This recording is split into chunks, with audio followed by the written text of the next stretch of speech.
जो चर्चा है उसको हम कंटिन्यू करेंगे आज से। जैसा कि हम जानते हैं 11 श्लोक के उपदेशामृत में, तो पहला श्लोक हम चर्चा कर रहे थे। पहला श्लोक में टाइम लग रहा था, पहला 2-3 श्लोक में थोड़ा टाइम लगेगा क्योंकि बहुत ही महत्वपूर्ण श्लोक है ये सब। उसके बाद ये थोड़ा स्मूथली चलेगा, ठीक है। तो हम ये ट्राई करेंगे कि 10 से 12 इसमें क्लास में हम इसको कंप्लीट करें। उसके बाद हम श्रीमद् भागवतम यहाँ से उठाने का प्रयास करेंगे, ठीक है। तो चलिए आज हम इस पर चर्चा करते हैं। तो पहला श्लोक जैसे हमने जो पढ़ा था, सुना था, जिसमें कि रूप गोस्वामी बताते हैं, क्या बताते हैं कि कितने प्रकार के वेग होते हैं जिसको हमें कंट्रोल करना चाहिए, ठीक है। जैसे बोलते हैं वाचा वेगम, मनसा क्रोध वेगम, जीवा वेगम, उदर उपस्थान वेगम। 6 प्रकार के ये वेग होते हैं जिसमें हम चर्चा कर रहे थे। तो एक बार मैं थोड़ा सा रिवाइज करते हुए आज ये 10 मिनट में ट्राई करूंगा ये श्लोक कंप्लीट हो जाए, उसके बाद हम अगले श्लोक की ओर बढ़ेंगे। तो पहला तो वाचा वेगम, मनसा क्रोध वेगम हमने सुना था, और जीवा वेगम, ठीक है, कि इस प्रकार से हम जीव को कंट्रोल करें, अपने जीवा को। तो प्रभुपाद के तात्पर्य के पीछे पीछे हम इसको समझने का प्रयास करेंगे। तो प्रभुपाद जी बताते हैं कि हमारी जो जीवा होती है ना, हमेशा बहुत ही लजीज पकवान खाने का प्रयत्न, मतलब कोशिश करती रहती है, ठीक है। उसको हमेशा कुछ बहुत ही स्वादिष्ट व्यंजन चाहिए होता है। ये चर्चा करना इसलिए बहुत महत्वपूर्ण होता है क्योंकि बोलते हैं कि हमारे एक जीवात्मा का इस भौतिक जगत में बने रहने का बहुत बड़ा कारण है उसका जीवा, ठीक है। और जीवा का और भी बहुत सारा साइड इफेक्ट होता है। इसको अगर कंट्रोल नहीं किया जाए तो और भी बहुत सारे इसके साइड इफेक्ट होते हैं। बोलते हैं कि अब हम ऐसा बोल सकते हैं कि एक व्यक्ति के शरीर में, ठीक है, उसका जीवा यानी कि जीव, उसका उदर उपस्थान, ठीक है, पेट, और यहाँ से क्या बोलते हैं, हम कोई भी संतान उत्पत्ति करते हैं, ये सब एक ही लाइन में होती है। रूपा जी इसको बताते बोलते हैं कि अगर हम जीवा को कंट्रोल नहीं कर सकते ना, तो बाकी दो भी हमारा कभी भी कंट्रोल में नहीं रहेगा। बोलते हैं कि इस भौतिक जगत, ठीक है, एक बहुत इंपॉर्टेंट फंडामेंटल या बेस पे टिका हुआ है, ठीक है। वो क्या है? वो काम वासना। स्त्री और पुरुष के बीच में जो काम वासना है, ये किसी भी जीवात्मा के इस भौतिक जगत में बने रहने का सबसे प्रमुख, बहुत प्रमुख नहीं, सबसे प्रमुख कारण जो है यही है, काम वासना। और बोलते हैं कि ग्रॉसेस्ट, मतलब बोलते हैं ना कि ऐसा नहीं कि केवल ये इंसानों में होता, नहीं, सबसे जो ग्रॉस फॉर्म ऑफ एग्जिस्टेंस है ना, लाइफ, लिविंग एंटिटी का, यानी कि यहाँ तक कि पेड़ पौधे, मतलब पेड़ पौधे, सॉरी, यहाँ तक कि जानवर, ठीक है, जो भी चर है, पेड़ पौधे तो अचर हो गए, जो भी मूविंग है, जितने भी जानवर तक, ठीक है, वो भी जानवर भी कौन से, जिनकी सारी इंद्रियां विकसित भी नहीं है। सारी इंद्रियां मतलब जैसे कि हमारी आंख होती है, नाक होती है, कान होती है, ठीक है, ऐसे करके 10 इंद्रियां होती है। तो इस प्रकार के जानवर जिनके ये 10 इंद्रियां विकसित नहीं है, केवल कोई जानवर केवल सूंघ सकता है, कोई केवल देख सकता है, ठीक है, इस टाइप का भी होता है। तो वो सब जानवरों के बीच में भी ये बहुत प्रबल है, ये भौतिक जगत में। इसलिए आप देखिए, कोई भी व्यक्ति, एक बोला गया है कि कोई भी व्यक्ति अपने दिन का 24 घंटे का अधिकांश समय, ठीक है, जब भी वो जगा रहता है, या तो धन के बारे में सोचेगा या फिर स्त्री के बारे में सोचेगा, इतना प्रबल है ये। तो बोलते हैं कि इसका उपाय क्या है, हम इससे कैसे अपने आप को हम रोक सकते हैं, ठीक है। तो बोलते हैं कि इसका उपाय स्टार्ट होता है हमारी जीवा से। यदि बहुत बार देखा जाता है कि व्यक्ति भक्ति में भी आता है, ठीक है, और काफी समय तक भक्ति करता है, लेकिन बोलता है कि मेरा काम वासना कमजोर नहीं हो रहा है, ठीक है, अपोजिट जो भी पुरुष या महिला के प्रति जो मेरा आकर्षण है ये कंट्रोल नहीं हो रहा है। इसलिए हम देखते हैं कितने बड़े से बड़े ऋषि मुनि होते हैं, विश्वामित्र मुनि तक, उनका भी पतन हो जाता है। ब्रह्मा जी भी दिखाते हैं, ठीक है, ब्रह्मा जी भी, मतलब भगवान उनके द्वारा दिखाते हैं कि वैसा कुछ होता है, ठीक है। एक उनकी जो पुत्री होती है वाक, तो और उसके अलावा यहाँ तक कि शिव जी का भी दिखाते हैं। जब स्वयं भगवान विष्णु किनके रूप में आते हैं, तब शिव जी आकर्षित होते हैं उनसे। कोई बताएंगे, कोई बात?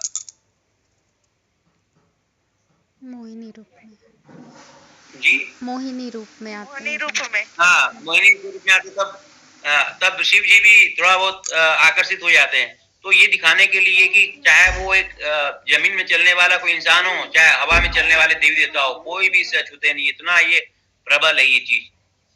तो बोलते हैं कि इसलिए देखने को मिलता है कि हम कंट्रोल नहीं कर पाते, क्योंकि हम ठीक तरह से ये जो शिला रूप गोस्वामी द्वारा बताया गया है, ठीक है, कि हमें जीवा को कंट्रोल करना, उसका जो तरीका बताया गया है कि व्यक्ति को केवल भगवान को अर्पित किया हुआ भोजन लेना है, उसको हम जब तक फॉलो नहीं कर पाते तब तक ये संभव नहीं है।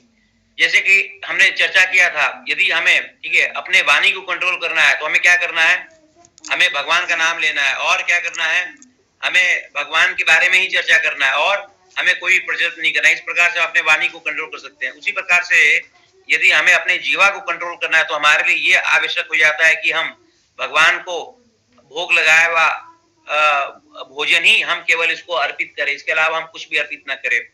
तो इस पे जैसे मैंने पहले भी भक्त के साथ डिस्कस किया था, यहाँ पर 2-3 भक्त के साथ, कि हम इसके बारे में हम समझेंगे कि भोग लगाने की विधि क्या है। तो कितने लोग हैं, पहले मुझे बताएं यहाँ पर इस कक्षा में उपस्थित, जो भगवान को भोग लगा के ही प्रसाद पाते हैं। ये बहुत बहुत महत्वपूर्ण ये हमारा सब्जेक्ट है आज का, क्योंकि देखिए हमने ये सब्जेक्ट का प्रारंभ किया भोग लगाने के खाने का, जो हमारा जो सब्जेक्ट है, पहले हमने ये समझा कि काम वासना हमारी कैसे दूर होगी, या हमारे अंदर और भी जितने भी पाप की जो प्रवृत्तियां होती है ये कैसे दूर हो सकती है। तो उसका जो चाबी है या इसका जो रास्ता है ये जाता है हमारे जीवा से। जब तक हम भगवान को अर्पित भोग लगाया वही प्रसाद को नहीं पाते हैं, ठीक है, तब तक हमारा शुद्धिकरण नहीं हो सकता। यहाँ तक कि बताते हैं कि व्यक्ति, ठीक है, बहुत सारे व्यक्ति केवल प्रसाद खा खा के भक्त बन जाते हैं। क्यों? क्योंकि बोलते हैं कि भगवान का प्रसाद और भगवान में कोई अंतर नहीं है, इतना प्रभावशाली होता है। तो मुझे कृपया करके बताएं कितने भक्त हैं, थोड़ा अपना अनम्यूट करके बता सकते हैं, कि जो भगवान को भोग लगा के ही पाते हैं प्रसाद। हरे कृष्णा प्रभु जी। जी हरे कृष्णा जी, हरे कृष्णा। हाँ प्रभु जी, मैं भगवान जी को प्रसाद भोग लगा के ही पाती हूँ, सुबह दोपहर शाम रात। और कितने भक्त हैं यहाँ पर जो कि भगवान को भोग लगा के ही पाते हैं? हरे कृष्णा प्रभु जी। जी जी मैं भी प्रभु को भोग लगाती ही हूँ तीनों टाइम। हाँ ठीक है, और बताएं। देखिए भोग लगा के पाने का एक अर्थ मैं ये भी समझा देता हूँ कि हम वो कोई भी अन्न नहीं प्राप्त करते हैं जो भगवान को भोग नहीं लगावे। एक तो हो गया कि हमने घर में मंदिर बना रखा है, मंदिर में हमने भगवान को स्थापित करके रखा है, और गौरंग माता जी भी करती है, और हम क्या करते हैं कि सुबह दोपहर शाम को उनको कुछ कुछ भोग लगा देते हैं, ठीक है। लेकिन ये जरूरी नहीं है कि हम जो खाते हैं सारा का सारा चीज भगवान को भोग लगाते हैं। तो एक तो हो गया कि चलो हम 3 समय भगवान को कुछ ना कुछ भोग लगा देते हैं, ये सोच के कि भगवान भूखे होंगे, और लेकिन हम भगवान को हम 1 चीज 2 चीज लगाते हैं और हम 4 चीज खाते हैं, या जो भी हम उसके अलावा भी बहुत कुछ खाते हैं। एक दूसरा होता है कि हम केवल वही चीज पाते हैं जो भगवान ने पहले पाया है, ठीक है। क्योंकि एक्चुअल में क्या है ना, देखिए हम क्या पाते हैं, हम प्रसाद पाते हैं। अगर भगवान उसको नहीं पाए, हम उसको डायरेक्ट पा रहे, इसका मतलब हम उसका भोग कर रहे हैं, ठीक है। हम इस भौतिक जगत में है ही क्योंकि हम भोग कर रहे हैं। पूरा का पूरा सिद्धांत को हमें एक्चुअल में जब तक हम ठीक से नहीं समझ जाते हैं ना, तब तक हमें ये रहता है कि चलो हम माला तो 16 माला कर रहे हैं, हम भगवत गीता भी पढ़ रहे हैं, हम भागवतम भी पढ़ रहे हैं, हम ये भी कर रहे हैं वो भी कर रहे हैं, फिर भी कहीं ना कहीं कुछ कमी रह जा रहा है। तो हमें सैद्धांतिक रूप से इसको समझना, एक्चुअली भोग लगाने की आवश्यकता क्या होती है। भगवान भगवत गीता के 3रे अध्याय में बताते हैं, ठीक है, कि जो व्यक्ति भोग लगा के नहीं खाता वो समझिए पाप ही खाता है। पाप क्यों होता है, क्यों बोला जाता है पाप होता है? क्योंकि एक्चुअल में देखा जाए तो जो भी चीज, चाहे वो साग सब्जी हो, चाहे वो अनाज हो, चाहे जो हो, सब भगवान की संपत्ति है। अगर भगवान बोलते यदि वो मुझे अर्पण नहीं करता है, ठीक है, और अर्पण किए बगैर खा लेता है, भोग लगाना मतलब एक तरह से भगवान का परमिशन लेते हैं, तो इसका मतलब वो क्या करता है, पाप करता है। मतलब यदि हम किसी के घर के बाउंड्री में घुस जाते हैं मान लीजिए, ठीक है, और वहां से हम कुछ भी उठा के लेके आ जाते हैं, हमारा कोई पड़ोसी है, उसके पास कोई सामान रखा हुआ, हम उसको सामान हम उठा के ले आते बगैर उसके पूछ के, तो उसको हम क्या बोलेंगे, तो क्या बोला जाएगा, उसको चोरी बोला जाएगा, ठीक है। तो बोलते हैं कि पूरा पूरा जो विश्व है, पूरा पूरा ब्रह्मांड है, पूरा पूरा आध्यात्मिक जगत हो चाहे भौतिक जगत हो, सब भगवान की संपत्ति है। जब कोई भी व्यक्ति, ठीक है, इसका अतिक्रमण करता है और भगवान को बगैर भोग लगाए खाता है, तो इसका मतलब वो इमीडिएट बेसिस पे कुछ ना कुछ पाप कर दिया है। हम बात करते हैं कि भक्ति कैसे होती है, जब व्यक्ति पापों से मुक्त हो जाता है तब उसका रियल भक्ति स्टार्ट होता है। लेकिन साथ ही साथ में हम एक तरफ तो हम भगवत गीता पढ़ते हैं, भागवतम पढ़ते हैं, माला करते हैं, बहुत अच्छी बात है। लेकिन दूसरी तरफ हम हमारा जो पाप का कोटा वो भी बढ़ते जाता है, बढ़ते जाता है, बढ़ते जाता है। देखिए, हम जब भी भगवान को भोग लगाते हैं, कुछ करते हैं, ऐसा नहीं कि भगवान उसमें से 2 रोटी हमने लगाया तो 1 रोटी उसमें से रख लिया। कभी देखा आपने किसी वक्त ने यहाँ पर कि 2 रोटी लगाया, 1 रोटी भगवान ने वहां पर अपने पास रख लिया? कभी ऐसा होता है क्या? गौरंगी माता जी, आपने कभी देखा है क्या? नहीं, हमें देखने को नहीं मिलता। भगवान पूरा वापस करते हैं। लेकिन जब व्यक्ति भोग लगाता है भगवान को, तो एक्चुअल में प्रोसेस क्या होता है, वो भगवान को वो अनाज का भोग नहीं लगाता, अपना प्रेम अर्पण करता है। भगवान भगवत गीता में बोलते हैं, ठीक है, पत्रम पुष्पम फलम त्वयं यो मे भक्त्या प्रयच्छति। देखा जाए, कोई व्यक्ति बोलेगा अरे ये तो बहुत कठिन नियम है कि बगैर भगवान को लगाए कुछ खाना नहीं है। दूसरी तरफ हम इसको ऐसे समझें कि इससे आसान कुछ है ही नहीं। भगवान बोलते हैं कि भक्ति का रास्ता, इसमें ये जरूरी नहीं है कि व्यक्ति मेरे लिए कोई बहुत महंगा कुछ लाए, ठीक है, अपना क्या बोलते हैं, सब कुछ छोड़ के जंगल चला जाए, ऐसे करे वैसे करे, नहीं। अगर कोई प्रेम से पत्रम पुष्पम फलम त्वयं, यानी कि पत्ता भी या फूल या यहाँ तक कि केवल जल, थोड़ा सा तुलसी पत्ता डाल के मुझे अर्पित करके दे, तो भी वो मैं स्वीकार करता हूँ, ठीक है। तो इससे 2 चीज होती है। एक तो वो एक जरिया बनता है जिससे कि वो अपना, ठीक है, प्रेम भगवान को के सामने मैनिफेस्ट कर पाता है, प्रकट कर पाता है। दूसरा क्या होता है? दूसरा ये होता है कि आदमी इसी चेतना में हमेशा जीता है। किस चेतना में? जब हर चीज वो भगवान को अर्पण करेगा, मतलब वो 24 घंटा इसी चेतना में जीता है, अपना जीवन यापन करता है कि सब चीज भगवान का ही है, मेरा कुछ नहीं है, ठीक है। प्रैक्टिकल वे में इसको एग्जीक्यूट करता है।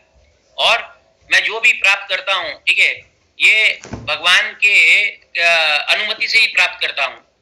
फिर चाहे वो अनाज का बना हुआ भोग हो, चाहे आपका जो धन कमाते हैं चाहे वो हो, या किसी भी रूप में आपके पास जो भी पोजीशन है, यदि आप भगवान को अर्पित करके उसको ग्रहण करते हैं तो वो पाप से मुक्त होता है, बिल्कुल। अगर हम इसको वैज्ञानिक रूप से समझे तो बोला जाता है कि हमारा जो शरीर होता है ना, इसमें करोड़ों अरबों, ठीक है, कोशिकाएं होती है, सेल होती है, उससे हमारा शरीर बनता है। जो भी हम खाते हैं उससे ये हमारी कोशिकाएं बनती है। तो आप ये कल्पना करके देखिए, और बोलते कि हमारी जो कोशिकाएं होती है इसका उम्र रहता है 7 साल। 7 साल में कोशिकाएं खत्म होती है, फिर नई कोशिकाएं बनती है, सेल। तो यदि कोई व्यक्ति हमेशा भगवान को भोग लगा के खा रहा है, और मान लीजिए अगर वो 10 साल से भोग लगा के खा रहा है हमेशा, तो इसका मतलब है उसके अंदर शरीर की जो भी कोशिकाएं बनी है सब प्रसाद की बनी है। भगवान बोलते कि मुझ में और भगवान के प्रसाद में कोई अंतर नहीं, दोनों वही है।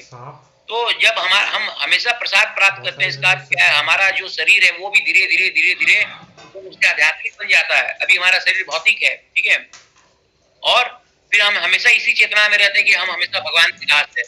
जो हमारा स्वरूप है हम उसको बहुत आसानी से प्राप्त कर पाते हैं, ठीक है। इसीलिए देखा जाता है कि कितने लोग हैं जो कि केवल भगवान का प्रसाद पा के, ठीक है, पवित्र हो गए हैं और वो कृष्ण भावना भावित में आ गए। तो ये बहुत जरूरी है हमारे लिए कि हम कुछ भी जो भी खाएं, अन्न का एक दाना भी, तो वो सुनिश्चित करें कि भगवान को हमने ऑफर किया है। तब हम पाप से बचे रहेंगे, तब ये प्रकृति के 3 गुण हम पे काम नहीं करेंगे, तब हम डट के हम खड़े रहेंगे अपनी स्थिति में। लेकिन जहां पर व्यक्ति इससे डाइवर्ट होता है वहां पर देखा जाता है कि वो कहीं ना कहीं फॉल हो जाता है। और यही नहीं, मैं आपको यहाँ तक कि बहुत वरिष्ठ भक्तों का अनुभव भी शेयर कर रहा हूँ, साझा कर रहा हूँ, ठीक है। अब आपको थोड़ा और ऊंचा लेवल पे लेके जाता हूँ, आपको सुनकर आश्चर्य होगा। बोलते हैं कि कभी कभी ऐसा होता है कि हम भगवान को बगैर भोग लगाए, हमें मान लीजिए कभी गलती से भी हम खा लेते हैं ना, तो बोलते हैं कि हमें दूसरा दिन सुबह या कोई समय में ही समझ में आ जाता है कि हमने अभी जो पाया वो प्रसाद नहीं है, ठीक है, भगवान का प्रसाद नहीं। इसका ये चेतना में इस तरह से आदमी का असर करता है, ठीक है। कोई भक्त शायद वो म्यूट कर दे। ये हमारी चेतना में इतना प्रबल रूप से असर करता है कि जब आप एक उच्च मुकाम पे पहुंचेंगे भक्ति के, तो आपको समझ में आ जाएगा कि प्रसाद है कि नहीं है। जैसे कि बहुत बार ऐसा भी होता है, हमें ट्रेन में यात्रा के लिए सफर करना पड़ता है, ठीक है, कभी वृंदावन जाते हैं, मायापुर जाते हैं, कहीं पर भी जगन्नाथपुरी, तो उसमें हम जैसे मान लीजिए कोई भक्त बीच बीच में स्टेशन होते हैं, तो पूरा का पूरा नेटवर्क होता है जहां पर आपको किसी भी स्टेशन में आपको चाहे तो आपको प्रसाद मिल जाएगा, द्वारा बनाया हुआ और भगवान को भोग लगाया हुआ। लेकिन कभी कभी ऐसा भी होता है, मान लीजिए जल्दबाजी में कभी कोई भगवान को भोग नहीं लगाया, ऐसे ला के दे दिए, या हो सकता है भक्त ने वो भोग नहीं बनाया हो, तो भक्त सब शेयर करते हैं कि वो खाने के बाद हमें समझ में आ जाता है कुछ समय के बाद, क्योंकि जो टेस्ट हमारा जाप करने में बना रहता है ना, जब हम उस प्रकार का भोजन प्राप्त करते हैं तब हमें बहुत अंतर दिखने को मिलता है। जो स्वाद हमें नाम जप करने में पहले आ रहा था या अभी आ रहा था, बल्कि यहाँ तक केवल यही नहीं, बोलते हैं कि जो भी व्यक्ति आपके लिए भोजन बनाता है ना, ये आप इसको समझ लीजिए आज ही, ये बहुत महत्वपूर्ण सिद्धांत है। जैसे जैसे आप भक्ति में आगे बढ़ेंगे आप खुद ही इसको समझेंगे। जो व्यक्ति आपके लिए भोजन बना रहा है, ठीक है, और भले ही वो भगवान को भोग लगा दिया हो, ठीक है, आपका चेतना का स्तर भी उससे प्रभावित होगा जो चेतना उस व्यक्ति का है। बोलते हैं कि ये इतना बोलते हैं ना, आपने कई बार सुना होगा आम बोलचाल की भाषा में भी, ठीक है, जैसा अन्न वैसा मन।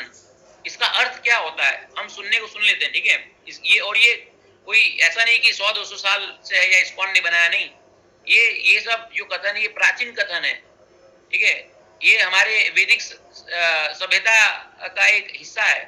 बोलते हैं जैसा अन्न होता है वैसा मन होता है। मतलब जो जैसे कि हम बहुत बार देखते हैं कि लोग जाते हैं बाजार में, आज के समय में इस प्रकार का कल्चर हो रहा है, ठीक है, ऐसा इन्वायरमेंट हो गया है कि लोग घर में बनाना थोड़ा कम ही पसंद करते हैं। बोलते हैं कि नहीं, हम तो बाजार से ही हम लेके आ जाएंगे, वहीं पर ही बनाएंगे, हफ्ता में 3 बार 4 बार। एक गृहस्थ का आपको बता रहा हूँ, आप बोलते हैं जब हम भक्ति के लिए बोलते हैं नहीं हम तो गृहस्थ, हमें तो गृहस्थी का करना है, ठीक है, लेकिन ये वही गृहस्थ है जो कि आज के डेट में घर में खाना बनाने से कतराते हैं, होटल में ऑर्डर करते हैं, क्या क्या आ गया, जोमेटो, स्विगी इत्यादि इत्यादि। तो आपको ये भी सुन के बहुत आश्चर्य होगा यदि कभी आप एक्चुअल में जाके आप देखें उनका किचन कैसा होता है, जहां पर ये आपका बन के आता है, आधे घंटे में आपको प्रसाद मिल जाता है। तो मैंने सुना है पहले भी, यदि आप कभी भी कोई भी होटल के किचन में आप चले जाएं तो हो सकता है कि आप उसके बाद आप खाना छोड़ दें। तो बोलते हैं जितने भी QSR होते हैं, जो क्विक डिलीवरी चेन होते हैं, ठीक है, यहाँ पर कौन प्रसाद बनाने आता है, कौन करता है, कौन खाना बनाता है आपके लिए, प्रसाद का तो सवाल ही नहीं है, भगवान को तो कुछ ऑफर होता ही नहीं है, आपको कुछ नहीं पता। वो भले टॉयलेट गया है, पोटी गया है, ठीक है, लेटरिन गया है, वहां से आया और थोड़ा हाथ धोया, ठीक से धोया नहीं धोया, फिर आपका बना रहा है, उतना दिन से बीमार है, जिस भी अवस्था में आपका बना रहा है कर रहा है। बोलते हैं कि भगवान को जो भी हम भोग लगाते हैं ना, तो ये सुनिश्चित होता है कि जो भी माता जी या जो भी प्रभु किचन में होते हैं वो स्वच्छ होते हैं, ठीक है, मतलब वो क्लीन होते हैं, नहा धो के स्नान करके ही आते हैं। ऐसे नहीं कि कोई भी घुस जाता है कुछ भी, ये कम से कम स्टैंडर्ड मेंटेन होता है। लेकिन हम जब भी बाजार से या कहीं से भी ऑर्डर करते हैं, हमें पता नहीं किस प्रकार का सामग्री, उस पे कितने जीवात्माओं ने, कीटाणु या जो भी किसने उस पे हमला किया है, क्या किया है, हमें नहीं पता। बनाने वाला का मानसिकता क्या है, वो कितना रजोगुण में स्थित है और जो कि आके बना रहा, ना केवल उसका बाहरी शुद्धता असर करता है बल्कि उसका अंदरूनी शुद्धता भी। वो सपोज करिए बहुत ज्यादा क्रोध रखता है अपने मन में, ठीक है, या उसके मन में बहुत ज्यादा द्वेष होता है, बहुत ज्यादा ईर्ष्या होता है लोगों को लेके, तो निश्चित रूप से उसका जो कॉन्शियसनेस है आपके अंदर ट्रांसफर होता है। ये मैं नहीं बोल रहा हूँ, ये शास्त्रों का कहना है, ठीक है, इसमें कोई भी मतभेद नहीं है शास्त्रों में, वो चेतना आपके अंदर होता ही होता है। तो कभी कभी आप देखे हैं कि आपके अंदर, ठीक है, कामुकता या फिर क्रोध या फिर कोई भी इस प्रकार का कोई भी क्वालिटी, जो भी कोई भी अवगुण, ये बहुत प्रभावित, बहुत ज्यादा प्रीडोमिनेंट है, मतलब ये बहुत ज्यादा पावरफुल होके रखा है। इसका मतलब निश्चित रूप से, ठीक है, आप जिसके हाथ से पका हुआ खा रहे हैं वो व्यक्ति भी वैसा चेतना रखता है। तो इसी प्रकार से मैं बोल रहा था, ये बहुत सुनने को मिलता है, भक्त बोलते हैं कि हमने ये यात्रा के समय ये प्रसाद लिया, ठीक है, तथा कथित प्रसाद है, एक्चुअली पता नहीं भोग लगा नहीं लगा। और उसके बाद से हम देख रहे हैं कि कुछ 1-2 दिन हमारा भी मूड वैसा रहता है, हमें भी छोटी छोटी बात पे क्रोध आ जाता है, हमें भी छोटी छोटी चीज पे थोड़ा और क्या बोलते हैं भौतिक चीजों पे आसक्ति होता है, ये करता वो करता है। तो ये बहुत सारे वरिष्ठ भक्तों से सुनने को मिलता है। मैं आपके साथ नहीं को तो एक वीडियो भी शेयर करूंगा, इस पे एक शॉर्ट फिल्म भी एक भक्त ने बनाया था, आप इसको जरूर देखें, आपको समझ में आएगा। तो बोलते हैं कि ये बहुत आवश्यक है कि आप कुछ भी खाएं भगवान को भोग लगा के खाएं, नंबर 1। नंबर 2, जो भी भोजन पकाए तो आप, ठीक है, ये कम से कम ध्यान रखें कि भोजन बनाने वाला व्यक्ति यदि आपके मान लीजिए घर का कोई व्यक्ति है, ये आपका सगा संबंधी है, वो फिर भी ठीक है, या कम से हम जनरली ये ट्राई करते हैं कि वो कृष्ण भावना भावित को लेके पॉजिटिव हो, ठीक है, भक्ति को लेके पॉजिटिव हो, इसका निंदा नहीं करता हो कि नहीं नहीं आप लोग तो ये करते हैं, कृष्ण को क्या पूजा करते हैं, भगवान का निंदा करता हो, ये सब नहीं करता हो, नहीं तो आपका भी चेतना वहां से प्रभावित होगा। और बहुत अच्छा ये हो कि जो भी खाना बनाता हो भगवान के लिए वो कम से कम कुछ माला करे, ठीक है। फिक्स में अलग अलग लोगों के अलग अलग स्टैंडर्ड होते हैं। कोई लोग बोलते हैं नहीं हम जो 16 माला करते हैं उनका ही हम बनाया हुआ प्राप्त करते हैं, कोई बोलते हैं नहीं जो दीक्षित होते हैं उन्हीं का बनाया प्राप्त करते हैं। लेकिन कम से कम हम ये बोलते हैं कि आप जो भी प्रसाद प्राप्त करते हैं उस व्यक्ति के द्वारा बनाया हुआ प्राप्त करें, जो कम से कम एक माला करे। अगर एक माला नहीं भी कर रहा तो कम से कम आप अभी की अवस्था में, ठीक है, ये प्रयास करें कि वो व्यक्ति कृष्ण भावना भावित से विपरीत तो नहीं है, ठीक है।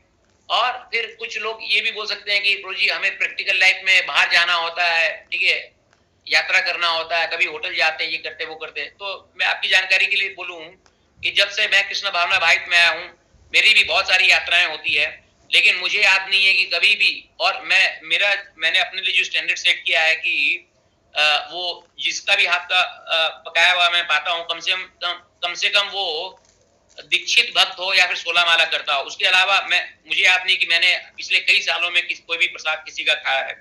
और मुझे ये भी याद नहीं है कि मैंने चाहे यात्रा हो, चाहे घर हो, चाहे मंदिर हो, कहीं पर भी पिछले कई सालों में एक समय भी मैं भूखा रहा हूँ, ठीक है।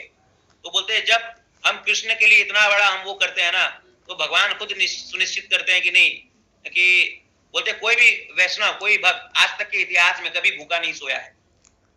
बोलते हैं कि ये जो भी अन्न देती है, बोलते हैं ना अन्न की देवी है, जो भी लक्ष्मी स्वयं, ये सब भगवान के सेवा में लगी रहती है, हमेशा खड़ी रहती है। तो जो भगवान के लिए इतना अगर कोई सेक्रीफाइस करता है, या बात इधर सेक्रीफाइस का नहीं है, ठीक है, बात है कि जो ये प्रेम पूर्वक भगवान के लिए लेता है कि नहीं मैं तो तभी खाऊंगा जब वो भगवान ने उसे पाया है।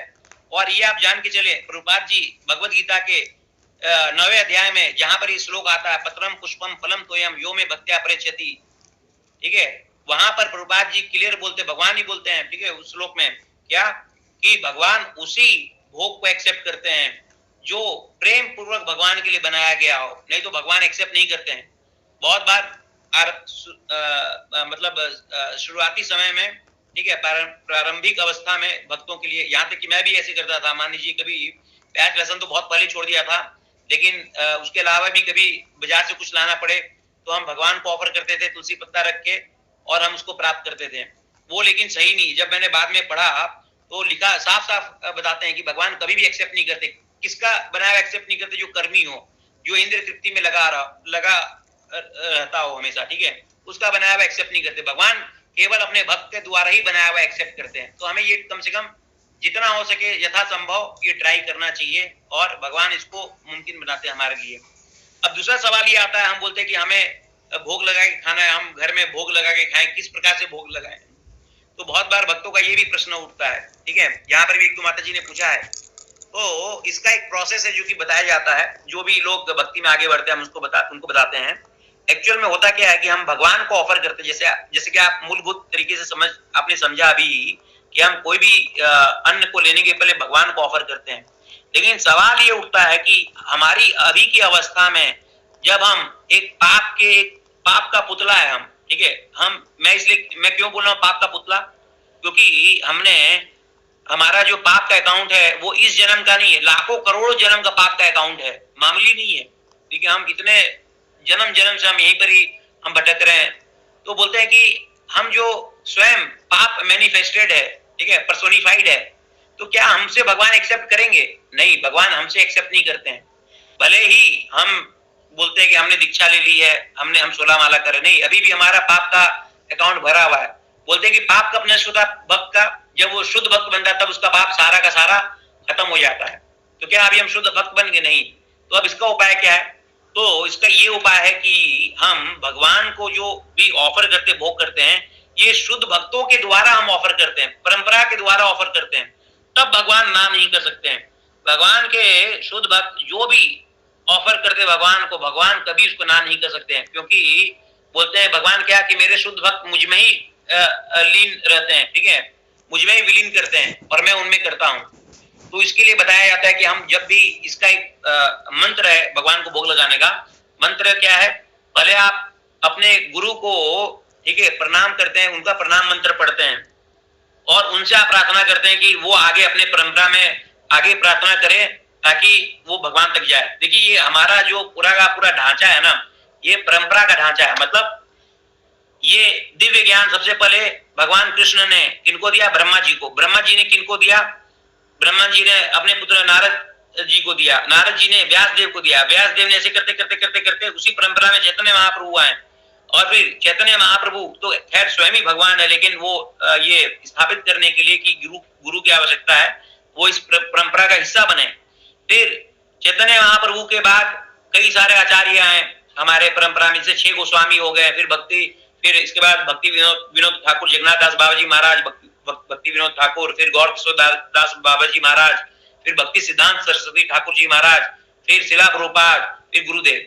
तो बोलते हैं कि अगर हम इसी परंपरा में रिवर्स रूप करके हम प्रार्थना करें कि हम अपने गुरु को, वो अपने गुरु को, वो अपने गुरु को, वो अपने गुरु को ऐसे करें, तो लास्ट में ये जाके कृष्ण तक पहुंचेगा।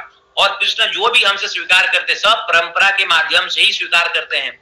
तो लोग कभी कभी बोलते हैं कि अरे हमने तो भगवान को ऑफर कर दिया, हमने बोला, वो भगवान एक्सेप्ट कर लिए, ठीक है, हमारा भाव ये प्रारंभिक अवस्था में अच्छा हो सकता है, लेकिन जैसे कि मान लीजिए एक बच्चा है, ठीक है, अभी बच्चा मान लीजिए कुछ भी अपना अपने पिता के सामने आके बोलता है, अपना डिजायर प्रकट करता है कि पापा पापा मैं तो आपके लिए ये लाया हूँ, ये गिफ्ट लाया हूँ, तो हम उसको निश्चित रूप से हम उसको बहुत अच्छा मान के चलते हैं, कम से कम उसके अंदर ये भाव आया कि पिता का सेवा करना चाहिए या कुछ देना चाहिए। लेकिन वो बच्चा जैसे जैसे बड़ा होता है ना, तो उससे उम्मीद भी बढ़ती जाती है, ठीक है, पिता की भी। तो अगर वो 25 साल का और 30 साल का व्यक्ति बन के अगर अपने पापा के सामने कोई 20 रुपए का गिफ्ट लेके आएगा, ठीक है, लेकिन यही मैं आपके लेके ला पाया, तो उसके पिता हो सकता है उसमें उतना प्रसन्न ना हो, क्योंकि इसके पिता ये उम्मीद करेंगे नहीं अब ये कोई अच्छा नौकरी ज्वाइन करे और उसके बाद पर्याप्त धन जो भी लायक करे वैसी। तो वैसे हम जैसे हम भक्ति में आगे बढ़ते हैं तो भगवान भी उम्मीद करते हैं कि हम भक्ति की बारीकियों को समझे। तो यही इसी बारीकी का अंग ये है कि हम भगवान को जो भी ऑफर करते हैं ये परंपरा में वापस रिवर्स करके हम इसको हम आगे करें, ठीक है। तो क्या अब इसके लिए हम क्या ये बोल रहे हैं, क्या हम ये बोलना चाहते हैं कि हम अपने गुरु का प्रणाम मंत्र करें, फिर प्रभुपाद का प्रणाम मंत्र करें, फिर उनके गुरु का, फिर उनके गुरु का, उनके गुरु का, सबका? नहीं। तो इसमें बताते हैं कि हमें अपने गुरु का, या फिर जिन्होंने अभी गुरु स्वीकार नहीं किया, जो दीक्षित भक्त नहीं है, वो डायरेक्ट प्रभुपाद का प्रणाम मंत्र करे, क्योंकि प्रभुपाद भगवान के नित्य पार्षद है, उनके शुद्ध भक्त हैं।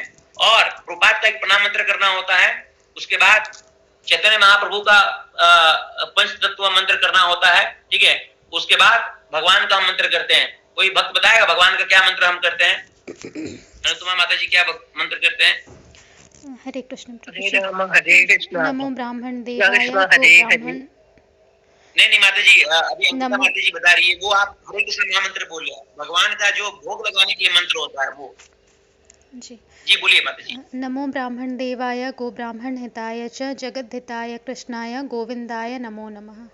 बहुत सुंदर। इस प्रकार से होता है, एक मंत्र की सूची है, जब आप बोलने लगेंगे आपको अभ्यास हो जाएगा, आप 3-4 बार आप देख के पढ़ेंगे आपको याद हो जाएगा, तो हो सकता है 1 मिनट भी आपको मंत्र लगाने में नहीं लगे। लेकिन जब आप ये मंत्र पढ़ के भगवान को लगाते तो आप ये मान के चलिए कि निश्चित रूप से फिर 10 मिनट बाद जो निकल के आता वहां से वो पूर्ण रूप से प्रसाद है, वो ऑथेंटिक प्रसाद है।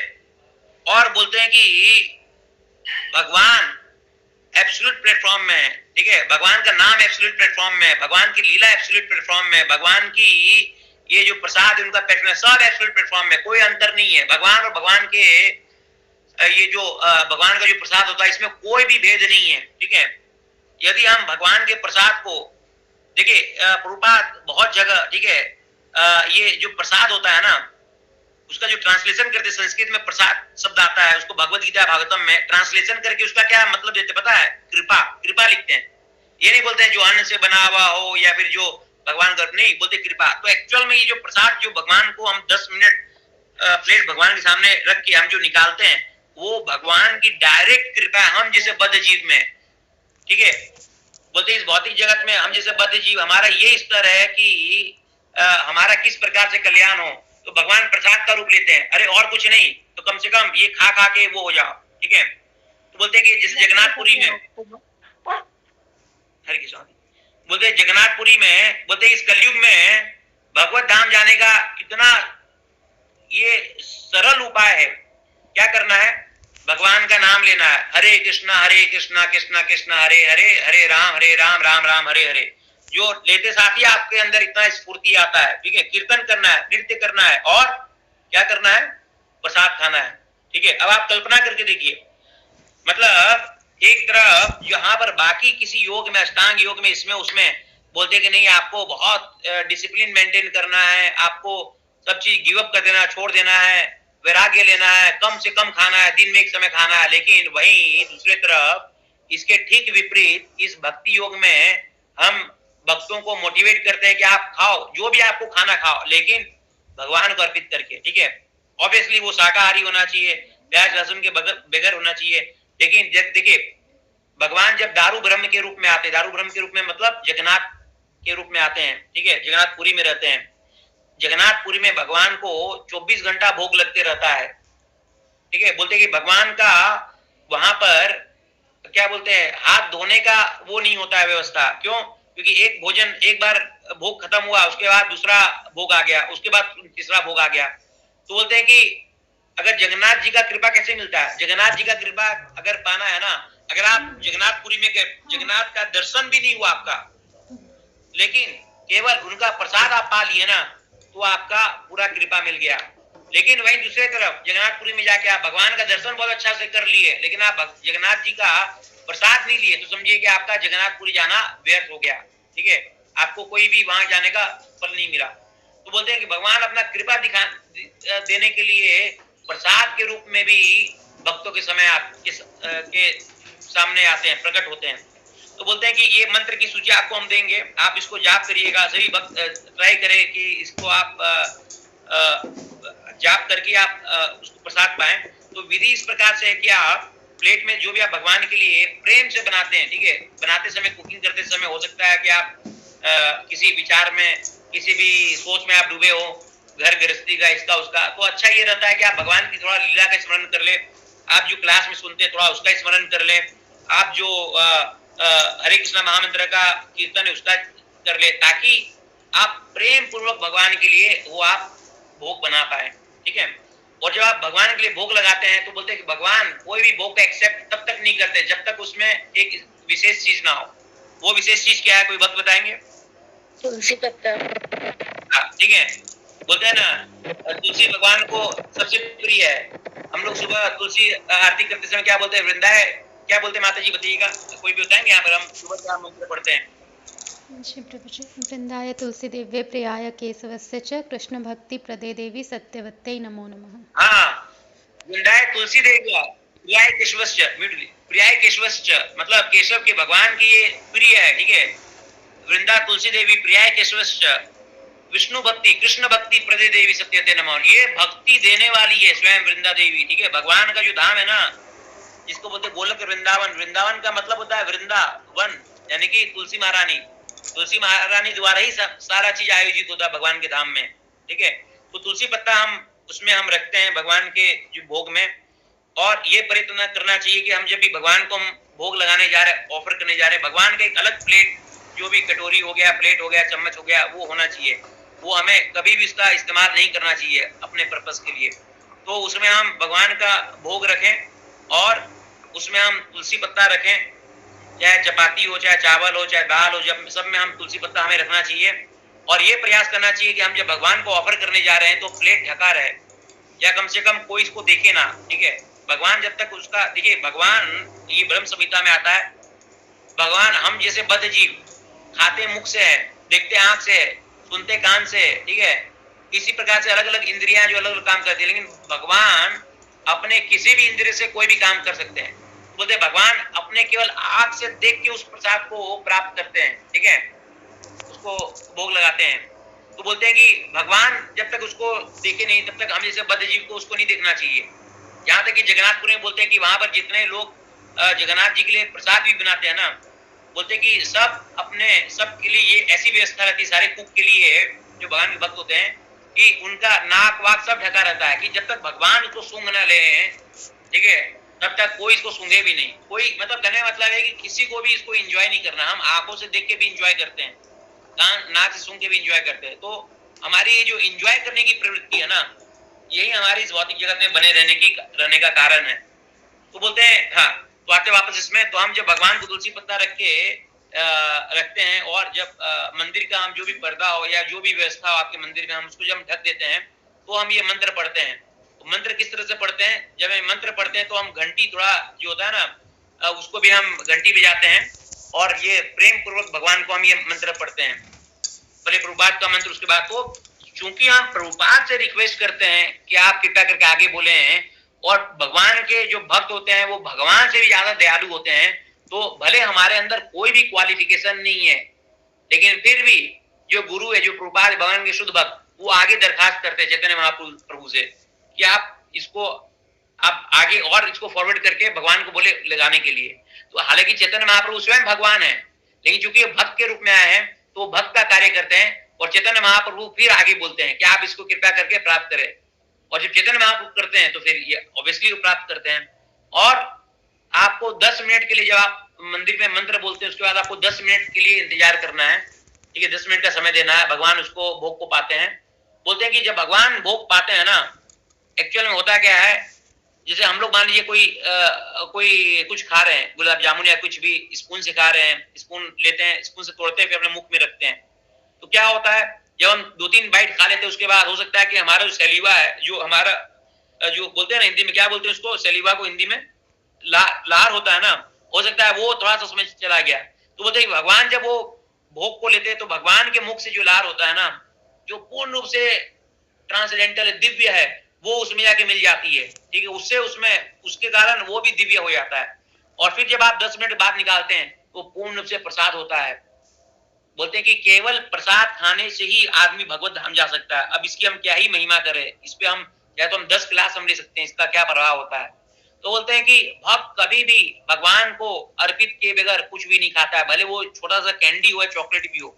मैं नहीं बोल रहा यहाँ पर मौजूद सभी भक्तों के लिए संभव हो सकता है तुरंत हो जाए, लेकिन जब हम प्रेम के स्तर पे आते हैं भगवान के, ठीक है, जब हमें लगता है कि हमारा प्रेम का संबंध है, तो बहुत सारे भक्त ऐसे भी जो रातों रात वो निर्णय लेते, नहीं, कल से हमें एक अन्न का दाना भी बगैर भगवान को अर्पित किए नहीं लेना है। और आप यकीन मानिए, आप ये व्यवस्था को कुछ महीने भी आप फॉलो करेंगे, मान के चलिए 2 महीना, 3 महीना, 6 महीना, तो मैं दावा के साथ बोल सकता हूं, उसके बाद आप जब भी घर से निकलेंगे और आप सड़क से जाएंगे, आपको कभी दिखेगा कि कोई होटल में बैठ के ऐसे खा रहा है, ठीक है, आपको आश्चर्य होगा, आपको घनघोर आश्चर्य होगा।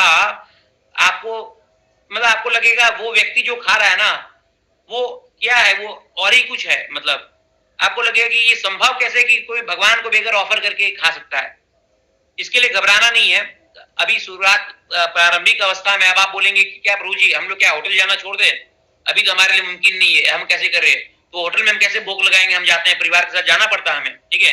तो जैसे मुझे याद है कि मैं भी एकदम शुरुआती अवस्था में जब कभी जाना होता था होटल, तो वहां पर हालांकि हम प्रयास करते थे कि प्याज लहसुन तो कम से कम ना हो, ये तो कम से कम मिनिमम हम लोग का रहता ही था। तो उसके लिए भी बताते हैं कि इसका भी उपाय है, ठीक है। एक 1 लाइन का मंत्र है जो आपको हो सकता है 2 सेकंड भी नहीं लगे बोलने के लिए, ओम पवित्रो अपवित्रो वा करके वो आपको बोलना होता है, ठीक है। और आप श्री विष्णु श्री विष्णु श्री विष्णु करके आप बोलते हैं। ये प्रारंभिक अवस्था के लिए है, तो आप ये भी कर सकते हैं। ये भी मैं आपको बताऊंगा, यदि आपको बाहर जाके कभी खाना है, अनअवॉइडेबल है, तो आप वो कर सकते हैं। लेकिन कहने का ये अर्थ है कि ये पूर्ण रूप से संभव है कि हम इस प्रोसेस को फॉलो करें, कम से कम, ठीक है। कम से कम हम उन लोगों के बनाए हुए खाने से बचें जो मतलब इसको लेकर, कृष्ण भावना भावित को लेके, भगवान को लेके विपरीत मानसिकता रखते हैं। कम से कम हम उन लोगों से जितना हो सके उतना परहेज करें, उनका बनाया हुआ खाने पानी का प्राप्त करने का, जो बहुत द्वेष रखते हैं, क्रोध रखते हैं, ये रखते हैं, वो रखते हैं। और आप जब आप इस पद्धति को फॉलो करते हुए 6 महीना आप पाएंगे, और आप जब हरि नाम करेंगे तो आपको अंतर दिखेगा कि आपका नाम का जो क्वालिटी है बहुत अलग लेवल पे है। उसके बाद आप कभी 10 दिन के लिए, 1 दिन के लिए, एक समय के लिए भी आप किसी वैसे व्यक्ति का बनाया हुआ आप खाएंगे तो आपको अंतर दिखेगा, ठीक है। ये बोनाफाइड प्रोसेस है, इसलिए मुझे लगा ये बताना बहुत बहुत अनिवार्य है। कम से कम जो भक्त बहुत गंभीर है भक्ति को लेके, जो वाकई में प्रोग्रेस करना चाहते हैं कि अब इसके बाद क्या, ठीक है, जो नहीं सोचते कि नहीं ये तो चलिए हम और भी बहुत कुछ करते जीवन में, एक हम भक्ति को भी थोड़ा बहुत कर लेते हैं एज अ साइड बिजनेस, नहीं तो कम से कम उन गंभीर भक्त के लिए ये बहुत अनिवार्य होता है कि वो सुने समझे कि कैसे हमें अगला प्रोग्रेस करना है। तो जब आप मान के चलिए, जब आप 2 साल 3 साल 4 साल तक आप कुछ भी भगवान को बेगर भोग लगाए आप नहीं खाएंगे, कुछ आप सब वही प्राप्त करेंगे जो भगवान को भोग लगा हुआ है, तो आपको मनी मन जो फीलिंग होगा ना, जो आपके अंदर वो आएगा, भाव आएगा भगवान को लेके, वो अलग स्तर पे रहेगा। ठीक है, जैसे एक माता है, माँ को अपने पुत्र से इतना लगाव क्यों होता है, बोलते पूरा हमने पहले भी सुना था कि यदि इस भौतिक जगत में वाकई, पहली बात का इस भौतिक जगत में प्रेम है ही नहीं, ठीक है, सब इल्यूजन है। धीरे धीरे भगवान की कृपा होती तो हमें ये रियलाइज होता है, अगर वाकई में प्रेम का एक बूंद केवल है तो बोलते कि माता का पुत्र के प्रति है निश्चल प्रेम, और कहीं नहीं है, कहीं एग्जिस्ट करता ही नहीं इस भौतिक जगत में। ठीक है, तो बोलते कि वो प्रेम भी क्यों डेवलप होता है, क्योंकि वो माता उसको अपने पुत्र को 8 महीने 9 महीने अपने पेट में इतने कठिन परिस्थिति में रखती है, उसके बाद बच्चा आता है, उसके बाद भी उसका, ठीक है, पोटी साफ करना, ये करना, वो करना, सब चीज करती है, इतना साल तक इतना तपस्या वाला जीवन रहता है, कष्ट जीवन रहता है, क्योंकि वो उतना सेक्रीफाइस करती है, इसीलिए वो जो प्रेम निकल के आता है वो निश्चल प्रेम होता है। तो उसी प्रकार से हम भगवान के लिए जब हम इतना छोटा सा सेक्रीफाइस करते हैं कि हम बेगर भगवान को कि हम कुछ नहीं प्राप्त करते हैं, तो हमारा उससे जो प्रेम विकसित होता है वो अलग लेवल पे प्रेम होता है। ये एक बात इसमें हुई। अब दूसरा बात इसमें हम ये भी बोलना चाहेंगे कि चलिए अभी दूसरे बात तो हम रहने देते, नहीं तो वो थोड़ा अभी आज के लिए थोड़ा ज्यादा हो जाएगा। तो अगर किसी भक्त को कोई भी संदेह है इस प्रसाद के इस भोग लगाने के प्रोसेस को लेके, तो कृपया करके आप बोले, तो हम इसके आगे हम थोड़ा और बढ़ेंगे, हम अगला चर्चा करेंगे। हरे कृष्ण प्रभु जी। प्रभु जी घर में भी सॉरी, हम ऐसा कर सकते हैं कि हम 10 मिनट और चर्चा करें, उसके बाद कोई भी प्रश्न होगा आप जान लेंगे, ठीक है? हाँ, जी प्रभु जी। हाँ, तो ये बोलते हैं प्रसाद को लेके, तो यदि कोई व्यक्ति प्रसाद को ही प्राप्त करता है, हमेशा प्रसाद के अलावा कुछ प्राप्त नहीं करता, तो आप मान के चलिए निश्चित रूप से वो अपने कभी ना, ठीक है, विजय प्राप्त करने वाले इस काम वासना पर भी निश्चित रूप से विजय प्राप्त करेगा। इतना प्रभावशाली प्रोसेस है। ठीक है, हम जो कभी अचीव ना होने वाले इन जो हमारा इंद्र तृप्ति के पीछे जो लगाम होता है ना, उसको भी हम इसके द्वारा हम कंट्रोल कर सकते हैं। क्या बोलते हैं भागवतम में आता है ना श्लोक कि अतः श्री कृष्ण नामादि न भवेत ग्राम्यम इंद्रिया सेवन मुखे ही जीवा दो स्वयं एवं स्मृति अदा। बोलते हैं कि अतः श्री कृष्ण नामादि, ये कृष्ण का नाम, ये लीला, ये गुण, इसका हम क्या ही आस्वादन करेंगे। आपको लग रहा है कि हम इसका आस्वादन करें? नहीं, हम कोई आस्वादन नहीं कर पा रहे हैं। बोलते कि अगर रियल में अगर हम आज इसका आस्वादन कर पाते ना, तो एक नाम सुनने से, कृष्ण सुन के हम पागल हो जाते हैं। ये प्रेम की स्थिति होती है, अष्ट सात्विक विकार होता। अगर हम रियल में हम भगवान की लीला का आस्वादन कर पाते हैं ना, तो हमें लगता है कि 24 घंटा भी कम है भगवान की लीलाओं का स्मरण करना। तो एक्चुअल में अभी हम कोई लीला का हम आस्वादन नहीं कर पा रहे हैं। ठीक है, अभी हम भक्ति का नियम पालन कर रहे हैं कि चलो 1 घंटा कम से कम सुनो, दिन में कम से कम 2 घंटा जाप कर लो, ये कर रहे हैं, धीरे धीरे वो आएगा। तो बोलते हैं कि अतः से कृष्ण नामादि ना भावित ग्राम्यम इंद्रिया, अभी हमें कोई भी भगवान का नाम रूप लीला में आकर्षण नहीं है वर्तमान स्थिति में, क्योंकि हम बद्ध जीव है, सब ढक गया अभी। लेकिन इसका उपाय क्या? सेवन मुखे ही जीवा दो, जीवा, ठीक है, इसको यदि हम 2 चीज में हम प्रयोग करते, क्या? एक तो भगवान का नाम लेने में, और एक भगवान का प्रसाद पाने में, स्वयं एवं स्फूर्ति अदा।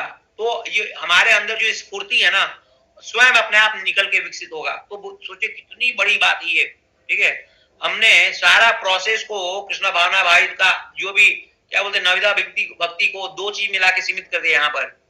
क्या? एक जो हम जीव का प्रयोग करते हैं भगवान का नाम जपने में, ठीक है, और जो हम भगवान का प्रसाद हम प्राप्त करते हैं, इसका क्या इंपॉर्टेंस है, लेवल ऑफ इंपॉर्टेंस। तो इसीलिए हमें इससे बहुत ज्यादा क्या बोलते हैं ध्यान देना चाहिए, विशेष रूप से कि हम भगवान को भोग अर्पित करके ही हम खाएं। नहीं तो हम भगवान को भोग ऑफर नहीं करे, खुद खा रहे हैं, तो भोग फिर कौन कर रहा है? हम भोग कर रहे हैं ना। तो हम कौन हो गए? हम भोगी हो गए। तो बोलते हैं जो भोगी है ना, वो सदैव ही रोगी रहता है। क्या रोग पकड़ता है उसे? शरीर का नहीं, बल्कि आत्मा का रोग भी। ठीक है, वो हमेशा इस रोग के कारण वो हमेशा कहां पर रहता है? बंद वो बेचारा हमेशा हॉस्पिटल में रहता है। कौन सा हॉस्पिटल? इस भौतिक जगत का हॉस्पिटल, जहां पर हॉस्पिटल का क्या कार्य है? हॉस्पिटल का कार्य होता है कि चिकित्सा करना। तो हमेशा हम यहाँ पर पेशेंट बन के इस भौतिक जगत में हम पड़े रहेंगे, कभी भी हमारा उपचार होगा नहीं जब तक हम इस पे हम कंट्रोल नहीं करते हैं। फिर हमने इस पे और चर्चा किया था कि किस प्रकार से, अब हम इस अगला टॉपिक पे चलते हैं कि यहाँ पर भागवतम में एक जगह बताते हैं कि बहुत लोग होते हैं, ठीक है, जो अपना जीवन किसमें लगा देते हैं? व्यर्थ के बुक जो भी होते हैं, क्या बोलते हैं, किताब पढ़ने में, कोई फिक्शन स्टोरी, कोई कुछ स्टोरी, ड्रामा स्टोरी, ये सब करने में। और उसी प्रकार से कई लोग अपना पूरा जीवन इन व्यर्थ के चीजों को लिखने में भी लगा देते हैं। लेकिन भक्त हमेशा केवल किस में आकर्षण होता है? भक्त हमेशा भगवान की वाणी में आकर्षण होता है, ठीक है। वो जो भगवान के जो शास्त्र ग्रंथ है, भगवत गीता, भागवतम, इनके प्रति आकर्षित होता है। तो इसलिए प्रहलाद महाराज बताते हैं कि एक वह स्थान है जिसको बोलते हैं कबूतरों का तीर्थ, ठीक है, यहाँ पर बाकी चीजों के बारे में ही गुणगान होता है। जैसे कि अरे वो देखिए, ठीक है, मान लीजिए कभी आप देखते हैं किसी व्यक्ति को गुणगान करते हुए, वो देखो कितना व्यक्ति ऊपर पहुंच गया है, कितना धन कमा लिया है, कितना इज्जत कमा लिया है, कितना शोहरत कमा लिया है, ठीक है। एक इन चीजों का चर्चा होते रहता है, भौतिक चीजों का। तो बोलते हैं कि ये जहां पर चर्चा होता है ना, ये कबूतरों का तीर्थ स्थान बोला गया है, ठीक है। और यहाँ तक कि जो इनका जो इतना चर्चा करता है, उनका भी बहुत ज्यादा निंदा किया गया। वहीं दूसरी तरफ ये भागवतम और भगवत गीता, ये सब जैसे ग्रंथ है जो केवल एकमात्र भगवान का और भगवान के भक्तों का ही गुणगान करते हैं। इसको क्या बोला गया है? इसको बोला गया परमहंसों का तीर्थ बताया गया है, ठीक है। इसके बाद बोलते हैं कि हाँ, तो ये अध्याय हम यहाँ पर समाप्त करते हैं आज यहाँ पर। इसके बाद हम स्टार्ट करेंगे अगला दूसरा अध्याय। दूसरा अध्याय क्या है, मैं आपको इसका एक जिस्ट बताता हूँ। दूसरा अध्याय बोलते हैं, दूसरा श्लोक और तीसरा श्लोक। दूसरे श्लोक तीसरे श्लोक में बताते हैं, बहुत महत्वपूर्ण है। यहाँ पर बताते हैं कि वो 6 कौन सी चीजें हैं जो भक्त को हमेशा करना चाहिए, ठीक है, जिससे वो भक्ति में बहुत आगे बढ़ सकता है। और 6 वो कौन सी चीजें हैं जिससे भक्त को हमेशा दूर रहना चाहिए, ठीक है। इससे क्या होगा?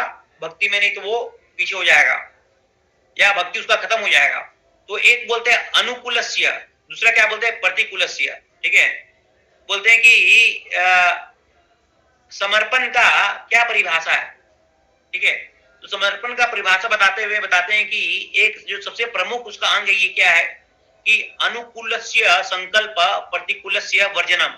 जो भी इसके लिए अनुकूल है उसे हमें एक्सेप्ट करना है, और जो भी इसके लिए प्रतिकूल है हमें इसको रिजेक्ट करना है, नहीं छोड़ना है, ठीक है।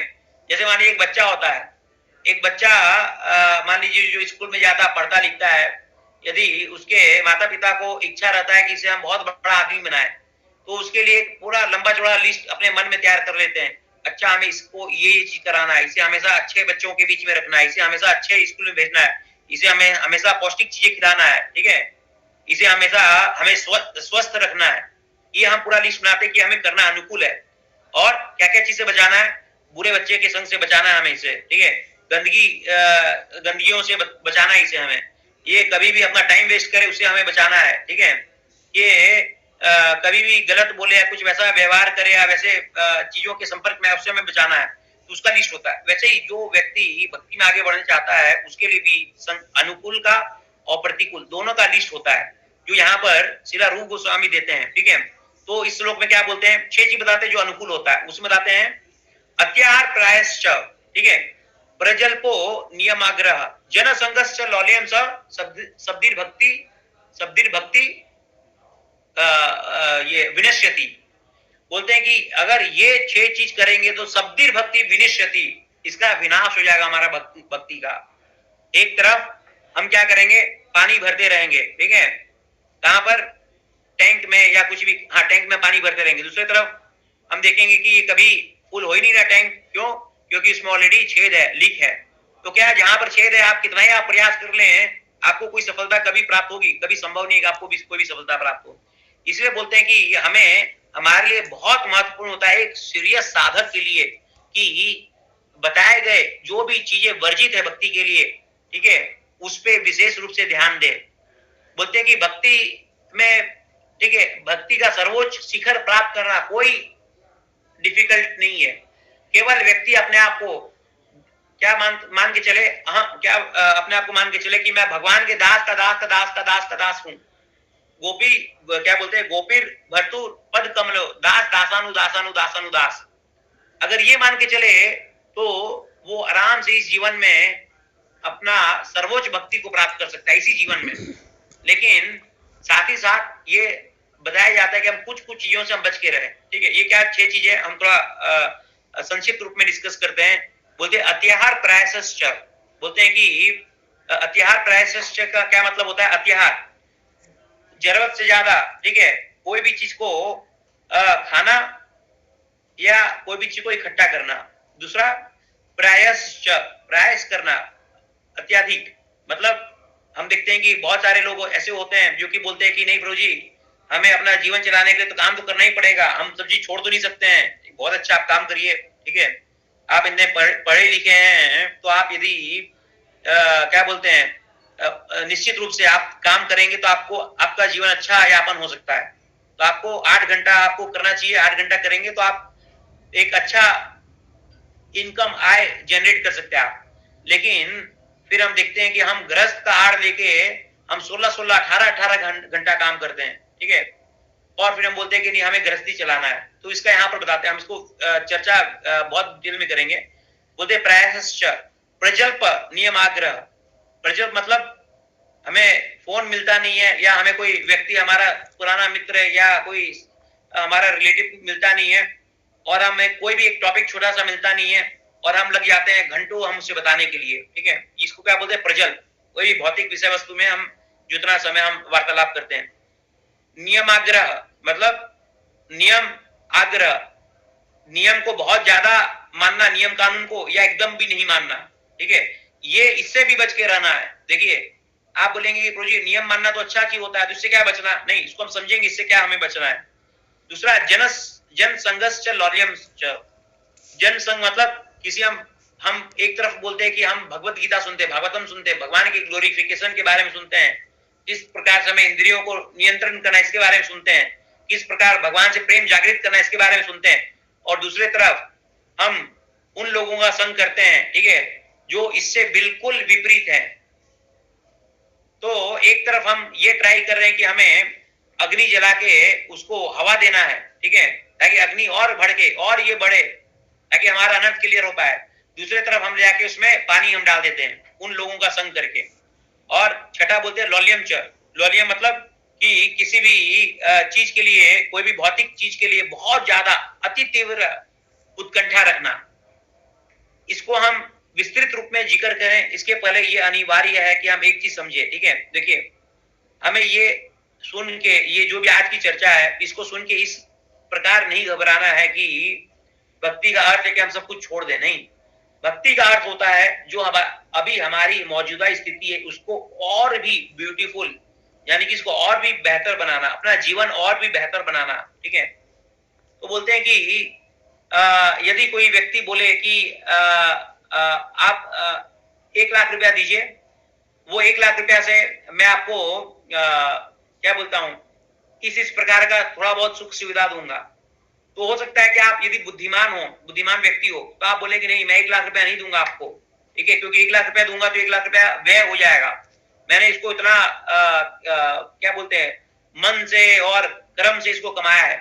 लेकिन यदि कोई आपसे ये व्यक्ति आके ये बोले कि आप मुझे 1 लाख रुपया दीजिए, मैं आपके 1 लाख रुपया को एफडी में लगाता हूं या किसी कोई इन्वेस्टमेंट करता हूं, और आपको 1 लाख रुपया देने से आपको 5 साल बाद 1 करोड़ रुपया मिलेगा, तो आप यदि क्या बोलते हैं बुद्धिमान व्यक्ति है, तो आप पहले वाले 1 लाख रुपया का जो व्यय हो रहा है और दूसरा 1 लाख रुपया का जो व्यय हो रहा है, आप दोनों में आप भेद कर पाएंगे। ठीक है, तो दूसरे वाले परिस्थिति में यदि आप 1 लाख रुपया आप देते हैं, तो आपको किसी भी तरीका से आपको क्या बोलते हैं कम बुद्धि वाला व्यक्ति नहीं बोला जाएगा। ठीक है, आपको बुद्धिमान व्यक्ति बोला जाएगा। तो बोलते हैं कि ये सब कुछ पढ़ने का, करने का एकमात्र यही मकसद है कि हमारा जीवन और भी, ठीक है, सुखद कैसा हो, और भी ब्यूटीफुल कैसा हो। ये नहीं कि हमें ये करके किसी प्रकार का वैराग्य हमारे अंदर लाना जीवन का वो है, मकसद है, नहीं। हमारा मकसद वैराग्य लाना नहीं है जीवन में, हमारा मकसद है कृष्ण के प्रति अनुराग लाना। ठीक है, जब हम कृष्ण के प्रति अनुराग लाते हैं तो हो सकता है बाकी जो वैसी चीजें जो जिसकी उतनी आवश्यकता नहीं उसके प्रति वैराग्य आ जाए। ठीक है, तो भक्त हमेशा चाहता है कि हमारा अनुराग आए, और वो जो अनुराग होता है ये वैराग्य से कई लाखों करोड़ों गुना ज्यादा अधिक होता है। ठीक है, तो ये सारी चर्चा का एक ही उद्देश्य है कि हमारे जीवन में कितना ज्यादा अनुराग है, भगवान को लेके प्रीति बढ़े, इस लेवल में प्रीति बढ़े कि बाकी चीजें हमें उसके सामने बहुत तुच्छ लगे। ठीक है, तो बोलते हैं हमें कोई भी संसारिक चीज का त्याग नहीं करना है। अभी मैं जो आपसे लैपटॉप से बोल रहा हूँ, भले ये लैपटॉप हमने पहले चर्चा किया था, भले मटेरियल है, ठीक है, हम बेगर इसका त्याग किए, हम इसका इस्तेमाल लेते हैं किस लिए? भगवान की सेवा में लगाने के लिए। तो हम भी वही है, लैपटॉप भी वही है, आप भी वही है, भगवान भी वही है, ठीक है, लेकिन इसका इस्तेमाल बन गया है। तो कोई भी चीज का त्याग नहीं हुआ, चीजें वहीं पर ही रही, लेकिन इसका और उचित उपयोग हो गया। ठीक है, ये भक्ति का प्रोसेस है। तो यहीं पर ही हम विराम देना चाहेंगे। अगला क्लास में, एक क्लास में बहुत इंपॉर्टेंट होगा, पूरा का पूरा सेकेंड श्लोक कवर करेंगे। ये बहुत महत्वपूर्ण श्लोक है। मैं सभी भक्तों से आग्रह है, जो भक्ति में जितने सिंसियर है उनको ये उपदेशामृत बिल्कुल भी मिस नहीं करना चाहिए। बहुत इसमें इंपॉर्टेंट लेसन है, सीखे हमारे लिए सीखने को मिलती है। ये हमारी भक्ति को अलग पैमाना देने में सामर्थ्य होती है। रूप गोस्वामी द्वारा दिया गया 2 प्रमुख ग्रंथ, उपदेशामृत और नेक्टर ऑफ डिवोशन। ठीक है, क्या बोलते हैं नेक्टर ऑफ डिवोशन हिंदी में? ये भक्ति रसामृत सिंधु। ठीक है, इसका बहुत अच्छा से प्रभुपाद बोलते हैं हमें अध्ययन करना चाहिए। अगर हम इसको अच्छा से अध्ययन करते समझते हैं तो हम चैंपियन बन सकते हैं भक्ति में। ठीक है, बहुत धन्यवाद। अब कोई भक्त का कोई प्रश्न है तो कृपया करके आप रखें यहाँ पर, हम इसका उत्तर देंगे। बहुत बहुत धन्यवाद प्रभु जी, बहुत ही सुंदर क्लास के लिए। प्रभु जी, एक धन्यवाद। प्रश्न है कि प्रभु जी, घर में हम जो भोग लगा रहे हैं तो उसको भी हमको ढक के लेके जाना है मंदिर तक, मतलब क्योंकि वो हमको देखिए, घर में आप जैसे जनरली क्या होता है, घर में दोपहर के समय माताएं केवल रहती है। ठीक है, हस्बैंड भी कहीं जाते हैं, बच्चे भी स्कूल जाते हैं, या कोई या कभी माने बच्चे हो भी गए तो उसमें ढक के ले जाने की आवश्यकता नहीं है, क्योंकि कोई देखने वाला नहीं। अब तो सभी ऐसे न्यूक्लियर फैमिली में रहते हैं। लेकिन मान लीजिए आपके घर में अगर 8 गेस्ट आए हुए हैं, 6 गेस्ट आए हुए हैं या 4 गेस्ट आए हुए हैं, आपने उनको प्रसाद लंच पे बुलाया हुआ है। ठीक है, और आप वो लेके जा रहे हैं ट्रे को भगवान को लगाने के लिए, हॉल होते हुए मान लीजिए आपका पूजा घर जाता है, तो गेस्ट का स्वाभाविक रूप से सबसे पहले नजर आपके प्लेट पे ही पड़ेगा, क्योंकि उनको क्या आधे घंटे बाद सर्व होने वाला है। ठीक है, तो बोलते हैं कि भगवान ने उसको भोग किया, उसके पहले गेस्ट ने ही भोग कर लिया। तो जब आप देखते हैं कि और भी लोग बैठे हुए हैं, या मान लीजिए भले आपके हस्बैंड या कोई भी हो, तो आप अगर इस तरह से लेके जा रहे हैं, कोई इसको देख नहीं रहा है तो बहुत अच्छा। यदि कोई देख रहा है, उसको देख के वो कर रहा है, जैसे मान लीजिए मेरे घर पे जो मेरी डॉटर है, बेटी है, ठीक है, तो कुछ वाइफ बनाती है, तो वो डॉटर बोलती है अच्छा आज ये बनाए हो, तो वो उसको लेके ही पूरा रस ले लेती है देख के ही। ठीक है, तो फिर हम टोकते हैं कि नहीं, ये भगवान के लिए बनाया हुआ चीज को हमें रस नहीं लेना इस प्रकार से। हाँ, भगवान को भोग लग के आके उसको आपको जितना रस लेना है उस पर आप लो। ठीक है, तो वो आपको थोड़ा ध्यान रखना है कि लोग उसको देख के रस नहीं ले, उसको देख के और वो नहीं करे। सबसे पहले भगवान कौन होते हैं? रस राज। सबसे पहले और सारा रस भगवान ले सकते हैं। और यहाँ तक कि एक चीज और आप जाने, ठीक है, हमारी मानसिकता ये नहीं होनी चाहिए कि अरे आज तो हमने सुंदर भगवान को भोग लगाया, आप तो हम इसको खूब अच्छा से खाएंगे। नहीं, हम क्या बोलते हैं? हम कभी नहीं बोलते हम प्रसाद खाते हैं, हम हमेशा ही बोलते हैं हम प्रसाद पाते हैं। ठीक है, यह ध्यान रखिएगा। तो हम प्रसाद को ऑनर करते हैं, इज्जत देते हैं जब हम इसको पाते हैं। हम इसको भोग की मानसिकता से नहीं खाते हैं कि हाँ आज हमें गुलाब जामुन खाने का मन है तो हम भगवान को लगा देते हैं तो गुलाब जामुन। नहीं, देखिए निश्चित रूप से आप भगवान को अच्छी अच्छी चीज बना के लगाएंगे तो आपको वैसे ही बनेगा, आपको अच्छी चीज आपको मिलेगा। ठीक है, स्वाभाविक रूप से आपको मिलेगा। लेकिन आप ये सोच के मत लगाइए कि आज हमें ये खाने का मन है, ये बहुत सुंदर, तो हम भगवान को लगा देते हैं, तो भगवान तो भोग लगाने की मशीन है, हम जो भी करें वो हो गया। नहीं, आप अच्छा भगवान को बना के खिलाएं, कभी कुछ कभी कुछ कभी कुछ, और स्वाभाविक रूप से वो निकल के आप ही को मिलेगा। आपको भोग करने की मानसिकता से नहीं खाना, आपको प्रसाद समझ के प्रणाम करते हुए उसको ऑनर करना है। ठीक है, इज्जत करके आपको उसको प्राप्त करना है। और हाँ, और एक चीज मैं बोलना भूल गया था, आपको बताता हूँ, सॉरी, बहुत इंपॉर्टेंट। जो हम प्रसाद प्राप्त करते हैं उसके लिए एक छोटा सा वो मंत्र है, ये भी आप एक बार 4-5 बोलेंगे तो आपको याद हो जाएगा। मुश्किल से आपको 10 सेकेंड लगेगा। ठीक है, हम प्रसाद को देख के प्रणाम करते हैं, एक छोटा सा मंत्र होता है, ये भी आपके साथ शेयर करेंगे हम। जी, और कोई प्रश्न किसी वक्त का? हरे कृष्ण प्रभु जी। हरे कृष्ण जी। प्रभु जी, अगर घर में ही हमारी भक्ति का विरोध करे, जैसे डेली भोग लगाना हो, गीता जी पढ़ना हो, माला, तो फिर हम अपनी भक्ति को कैसे आगे बढ़ाएं?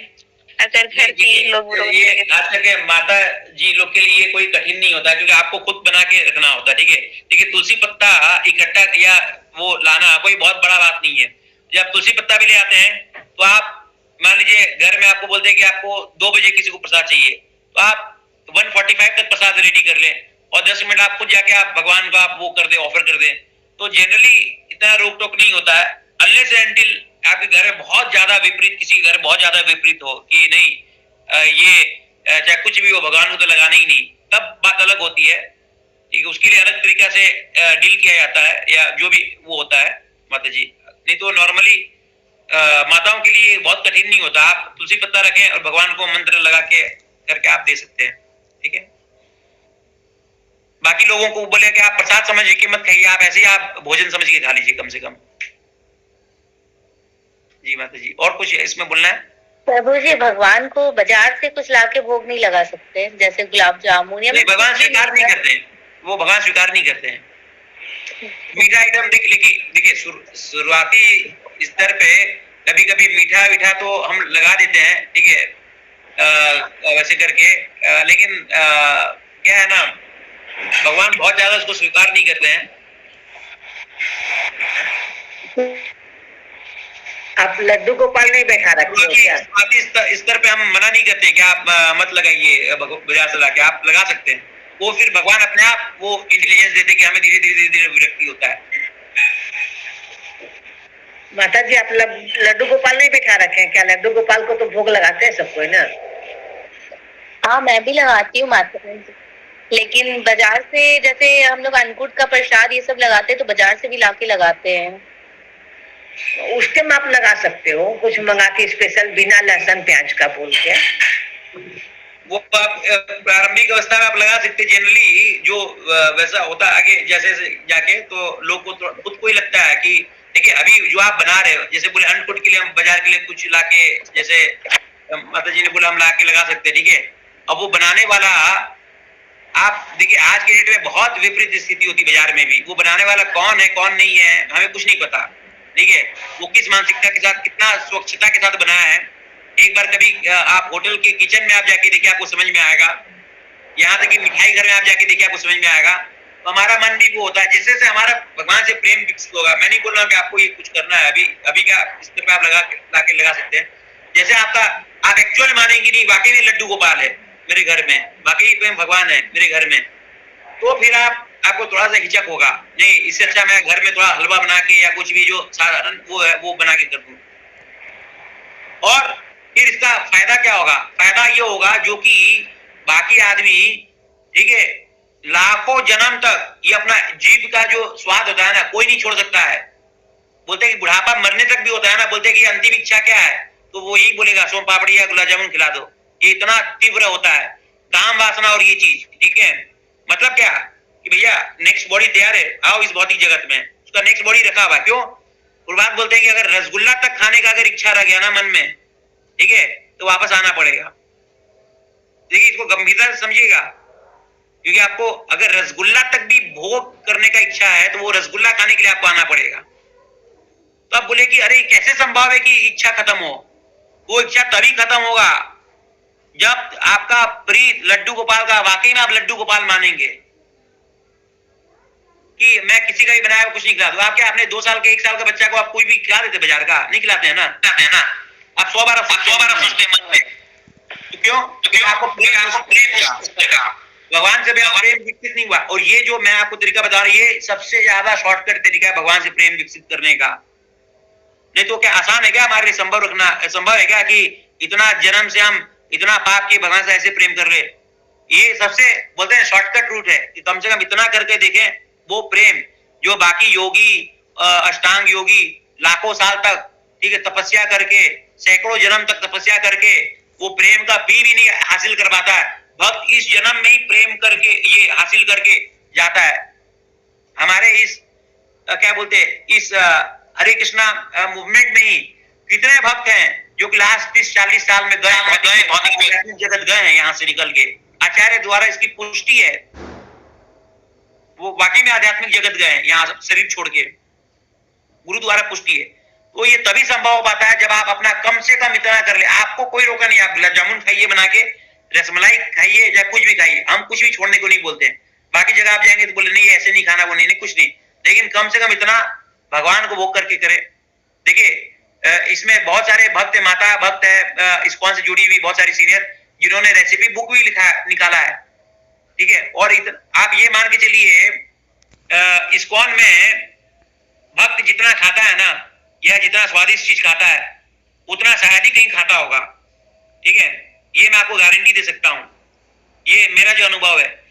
माता जी हो सकता है वहां पर उतना संग नहीं हो अनुपमा माता जी का, लेकिन यहाँ पे कहीं पर भी जो भी भक्त जुड़े हुए क्लोजली वो ये इसका पुष्टि कर सकते हैं, जितना हम खाते हैं ना स्वादिष्ट चीज, उतना कोई नहीं खाता है।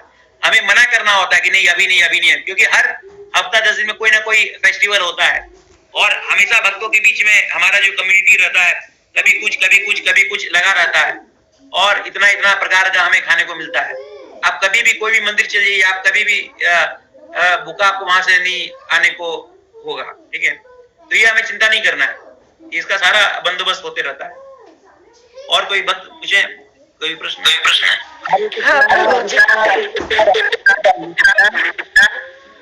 जी हरे कृष्ण, एक एक करके सादर प्रणाम, प्रणाम जी। हम ये कह रहे थे प्रभु जी कि जब हम माला करने बैठते हैं तो नींद आती है, क्यों ऐसा होता है? हरे हाँ, माला करने बैठते तो नींद आती है हमें, क्यों ऐसा होता है?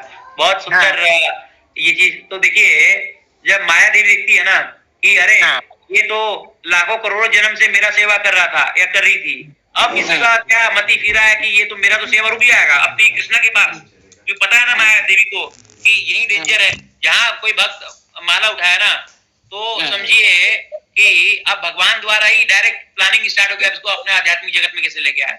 तो ये सब माया का थोड़ा बहुत वो रहता है, ठीक है। माया अपनी तरफ से निद्रा देवी और इसको उसको भेजते रहती है हमें करने के लिए, लेकिन हमें इससे प्रभावित नहीं होना है, हमें अपना माला करते रहना और माला करना है, ठीक है, और माला करना। हाँ गुरु जी, प्रभु जी यही करते हैं कि माला तो करते रहते हैं, आँख तो ढकी रहती है, नींद आती रहती है, लेकिन हाँ माला नहीं गिरता। एक मैं और बताता हूँ माता जी आपको, आप माला बोल के करते हैं मन मन करते हैं? मन में करते हैं, थोड़ा बोल नहीं, माला एकदम बोल बोल के करना है और जोर से बोलना है, अगर जोर से बोल सकते हैं तो, क्योंकि ये बोलते साउंड ये क्या है ना, शब्द है। हम हरे कृष्ण हरे राम करते रहते हैं, जैसे नींद आ रही है तो माला चल रहा है, जब मुंह से आवाज निकलती है बाहर की नहीं, लेकिन ये जो है मतलब माला चलेगा। इसका पद्धति क्या है, प्रोसेस क्या है, मैं बता रहा हूँ। एक्चुअल में ये क्या है, भगवान शब्द ब्रह्म के रूप में अवतार लेके आते हैं, मतलब शब्द, ये शब्द जो है ना आवाज, ये भगवान है स्वयं। तो बोलते हैं कि ये हमें बोलना और सुनना है। जब हम बोलते और सुनते हैं बार बार है ना, जैसे मान लीजिए कोई आदमी सोया हुआ है, ठीक है, दूर एक बिल्डिंग में, घर में आग लग गया, तो हम उसको यदि दिखाएंगे, मन ही मन बोलेंगे उठ जाओ, क्या हम उसको हम कुछ लिख के दिखाएंगे डेंजर, तो नहीं उठेगा। हम जोर से आवाज देंगे तब उठेगा, क्योंकि जब हम सोते भी रहते हैं ना तब भी हमारा कान खुला रहता है, खाली एक कान है जो कि हमारा खुला रहता है जब सोते तब भी। तो जब सोने में खुला रहता है कान, तो हम जागृत अवस्था में तो कहना ही क्या है, ठीक है। बोलते हैं कि हम जब भगवान का नाम लेते हैं ना तो ये कानों के द्वारा भगवान हमारे हृदय में प्रकट होते हैं, कान के द्वारा प्रकट होते हैं। ध्यान दीजिएगा, मन डायरेक्ट नहीं होता, कान के द्वारा प्रकट होते हैं। तो हमें इसको जोर से बोलना है, उससे आपकी निद्रा भी भाग जाएगी घबरा के। हरे कृष्ण प्रभु जी, जोर से हरे कृष्ण प्रभु जी। एक सेकंड प्रभु जी, हाँ बोले दी, हाँ जी माता जी बोलिए।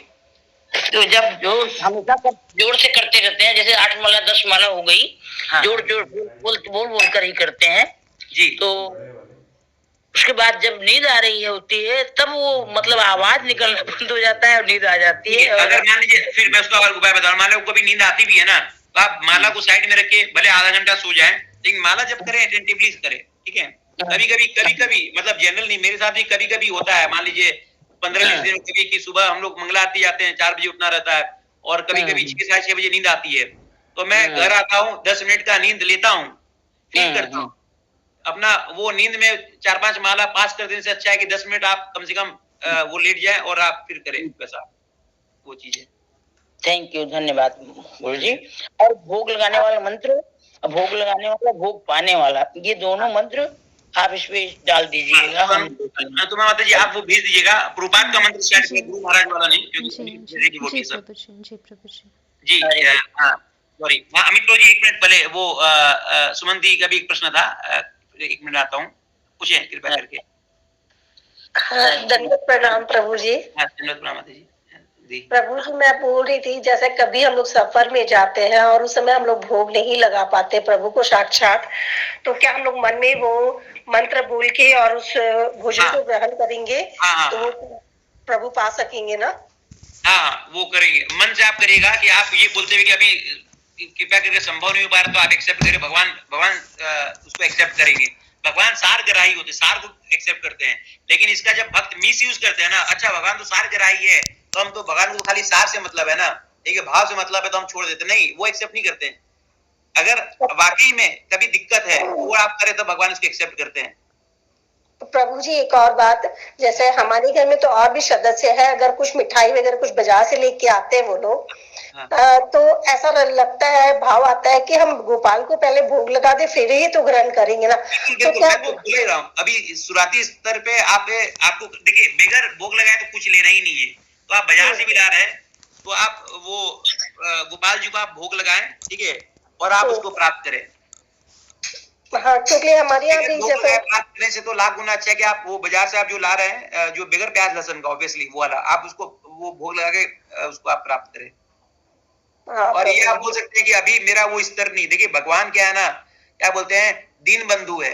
दीन जो दीन होते हैं उसके दीन मतलब वो आर्थिक रूप से दीन नहीं, जो अपने आप को दीन मानता है भगवान के सामने कि हाँ मैं तो अभी बहुत गिरा हुआ हूँ, मैं तो बहुत पतित हूँ, ठीक है, तो अगर आप ये बोल के करें अभी मेरे से ये नहीं छूट पा रहा है, ठीक है, अभी थोड़ा टाइम लगेगा, कृपया करके आप शक्ति दे मैं कर पाऊं, मेरा आप ही का आसरा है केवल, और कोई आसरा नहीं है मेरे लिए, तो भगवान निश्चित रूप से फिर वो कमान अपने हाथ में लेते हैं, ठीक है, वेरीफाई करते हैं। धन्यवाद।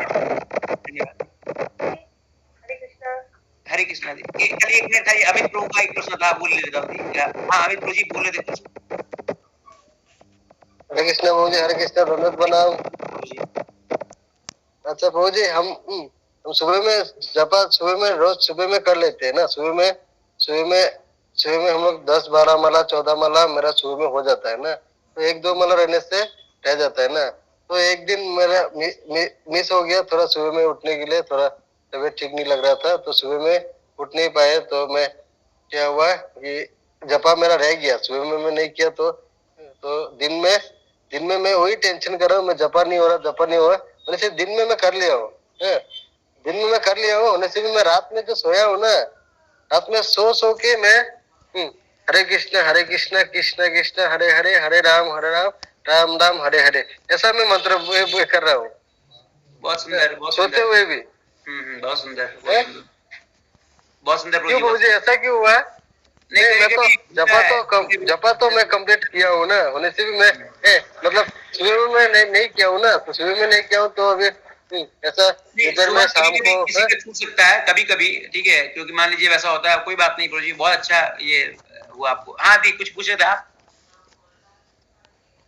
प्रभु जी हरे कृष्णा। हाँ प्रभु जी, जैसे हमने संतोष की वाणी से सुना था, संतोष कहते हैं कि अगर आप कहीं बाजार जा रहे हो, कहीं भी जा रहे हो, आना जाना करते हो, अगर आपको कोई चीज कोई वस्तु अगर आपको बहुत प्रिय लगती हो तो आप वो ठाकुर जी के लिए जरूर लेके आओ।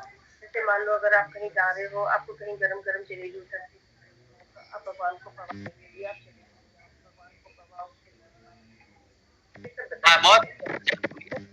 कहते हैं कि आप बाजार से वस्तु भी मत लो और उनको पवाओ मत। अच्छा अब मैं आपको बताता हूँ इसका, ठीक है, ये आपने संतोष से सुना है, ठीक है, अब हम इसको एक स्टेप आगे जाके सोचते हैं, ठीक है, आपको कोई चीज बहुत अच्छी लग रही है तो आप आगे हमारा चीज अच्छा लग रहा है, डेफिनेशन क्या है कि हमको वो चीज अच्छी लग रही है, ठीक है। दूसरा बात, हमें क्यों वैसे करना है? गोपाल की खुशी के लिए, ठाकुर जी की खुशी के लिए, ठीक है, उनके खुशी के लिए करना है ना। हरे कृष्णा। हाँ ठीक है, कोई बात नहीं, तो हमें भगवान की खुशी के लिए करना है, तो पहले हमें समझना चाहिए, देखिए भगवत गीता भागवतम से हम समझते हैं भगवान की खुशी क्या है। अगर हम नहीं तो खाली मानसिक मेंटल स्पेकुलेशन के स्तर पे समझते रहेंगे कि ये तो मेरा, देखिए आपको याद होगा हमने बहुत पहले हमने डिस्कस किया था कि लोग लड्डू गोपाल को ले आते हैं, ठीक है, फिर अलग अलग अलग तरीके से ट्रीट करते हैं। कोई बोलते हैं कि नहीं मैं तो जो खाता हूँ चाय भी पीती हूँ तो चाय भी पिला देती हूँ, ठीक है। अगर कोई बात नहीं यार, अगर मैं अगर प्याज लहसुन अभी कर रही हूँ तो मैं प्रेम से करती हूँ ना, प्रेम का क्या कोई बाउंड्री तो है ही नहीं। बोलते कि मेरा डायरेक्ट कनेक्शन है भगवान के साथ, भगवान बोलता हूँ नहीं, वो नहीं डायरेक्ट बोलते ये इसमें क्या नाम है कि नविदा सॉरी ये जो 9 स्टेज होते हैं ना भक्ति के, इसमें सबसे अंतिम में होता है प्रेम, ठीक है। और प्रेम के बहुत बहुत बहुत पहले आपके सारे के सारे वो खत्म हो जाते हैं। तो अभी हम जो सोचते हैं ना भगवान को ऐसा अच्छा लग रहा है, वैसा अच्छा लग रहा है, ये सब मानसिक स्तर पे है। भगवान भगवत गीता में क्या बताते हैं, देखिए हम बोलते हैं हमें भगवान से प्रेम है, अरे भगवान से प्रेम है तो भगवान ने जो बोला कम से कम वो खोल के तो पढ़े ना। भगवान क्या बोले हैं भगवत गीता में, जो बोला वो भगवान ने बोला है। भगवत गीता में भगवान क्या बोलते हैं, पत्रम पुष्पम फलम तुयम यो में भक्त्या परिशीति तद भक्ति उपरतम अस्माकं प्रियतमनः, कि जो मेरा भक्त मुझे प्रेम से लगाता है, बना के देता है ना, करता है, वो मैं एक्सेप्ट करता हूँ। तो जो बनाने वाला, मान लीजिए कोई ठेला में कोई बना रहा है, कुछ कर रहा है, उसका दूर दूर तक कोई चेतना में नहीं है प्रेम, दूर दूर तक है ही नहीं प्रेम कुछ भी। और फिर हम बोलेंगे कि नहीं मुझे लग रहा है कि भगवान को अच्छा लगेगा, क्यों, क्योंकि मुझे अच्छा लग रहा है। अरे हमारा अच्छा लगने का क्या वैल्यू होता है, कुछ भी अच्छा नहीं लगने का वैल्यू होता है। हम तो पूर्ण रूप से दूषित है। हम बोलते हैं कि हमारा भगवान के साथ प्रेम जागृत हो गया। अगर भगवान के साथ प्रेम तो छोड़िए, आसक्ति भी हो जाएगा ना, तो आप जो अभी कार्य कर रहे हैं ना, आप वो कार्य ही नहीं करेंगे। मतलब आसक्ति के स्टेज पे भगवान है ना, मतलब भक्त सब चीज छोड़ के भगवान के पीछे भाग जाता है। प्रेम तो बहुत दूर का चीज है। मैं नहीं बोला घर छोड़ के भाग जाता, घर छोड़ के नहीं भागता है, मतलब उसका A to Z चीज उसका। अभी मैं बताता हूँ, देखिए सॉरी मैं थोड़ा बहुत यहाँ पर एक हार्ड क्वेश्चन पूछूंगा, कोई भी वक्त उसको नेगेटिव ना ले। हमारे घर में हमारे पति है, पत्नी है, बेटे हैं, माता पिता है, ये है वो है। अगर मैं आपसे एक प्रश्न पूछूं कि सपोज करिए आपके घर में कोई भी दुर्घटना होता है, ठीक है, और किसी के साथ वैसा बहुत क्षति घटता है, किसी भी भक्त के साथ, इंक्लूडिंग मेरा, मैं अपने लिए पूछ रहा हूं, ठीक है, तो हमारी क्या मानसिक स्थिति रहेगी। और या फिर कृष्ण या फिर आपसे ये प्रश्न पूछे हैं कि मैं अपना प्रेम दे रहा हूं, लेकिन अभी तुम ये सब कष्ट तुम्हारे जीवन में आएगा, तुम इसको बर्दाश्त करते रहो हंसते हंसते, कोई भी तुम्हें फर्क नहीं होना, क्या हमारी स्थिति रहेगी। हम ये सब चीज कल्पना भी नहीं कर सकते हैं, ठीक है। क्रोच भी आ जाएगा ना तो हम हाय तौबा कर लेंगे। जो प्रेम की स्थिति में है ना, वो शरीर नहीं आत्मा, ये सब तो उसके लिए एकदम क्या बोलते हैं क्लास 1 क्लास 2 का चीज होता है। वो इस सबसे इतना ऊपर उठ जाता है ना कि भले वो गृहस्थ में रहे। बोलते हैं ना भक्ति विनोद ठाकुर, उनके पास एक चिट्ठी आया, चिट्ठी में क्या कि आपका बेटा ये डॉक्टर बन गया है, तो उसको बगल में रखें। फिर तुरंत कोई खुश नहीं हुए, 10 मिनट बाद चिट्ठी आया, आपका ये बेटा का एक्सीडेंट हो गया और कार दुर्घटना में मृत्यु हो गया है, वो उनको कहीं एड्रेस देना था, वो भी बगल में रखे, उससे भी कोई प्रभावित नहीं हुआ। ये सब होते परमहंस, ये सब होते प्रेम में स्थापित, इनको पता रहता है हमारा तो क्या स्टेटस क्या है। तो कोई भी संत का वाणी, पहले संत को ये बताना, मतलब संत के द्वारा हमें ये जानना चाहिए कि हमारा कोई स्टेटस नहीं है। हम जो बोलते हैं ना प्रेम हमें भगवान के लिए ये हुआ, हम ये लेके आ गए, बहुत अच्छा है, आप लेके आइए। तो आप प्रेम हुआ तो आप प्रेम से बना के खिलाइए, क्या बोलता है, प्रेम हुआ ना, तो आप भले ये संकल्प लीजिए कि आप बगैर कृष्ण को भोग की लगाए कुछ नहीं खाएंगे। ये संकल्प लीजिए कि आप जो जलेबी ला रहे, रसगुल्ला ला रहे, बालू शाही ला रहे, कितना ही कठिन से कठिन मिठाई आप खुद बना के खिलाएंगे, तब प्रेम हुआ ना। बोलते हैं प्रेम क्या है, प्रैक्टिकल सेवा है। आचार्यों द्वारा बताया था प्रेम कोई काल्पनिक नहीं होता केवल हम दिन में कर लिए वो चीज नहीं, ये प्रैक्टिकल सेवा होता है। तो प्रैक्टिकल सेवा आप करिए।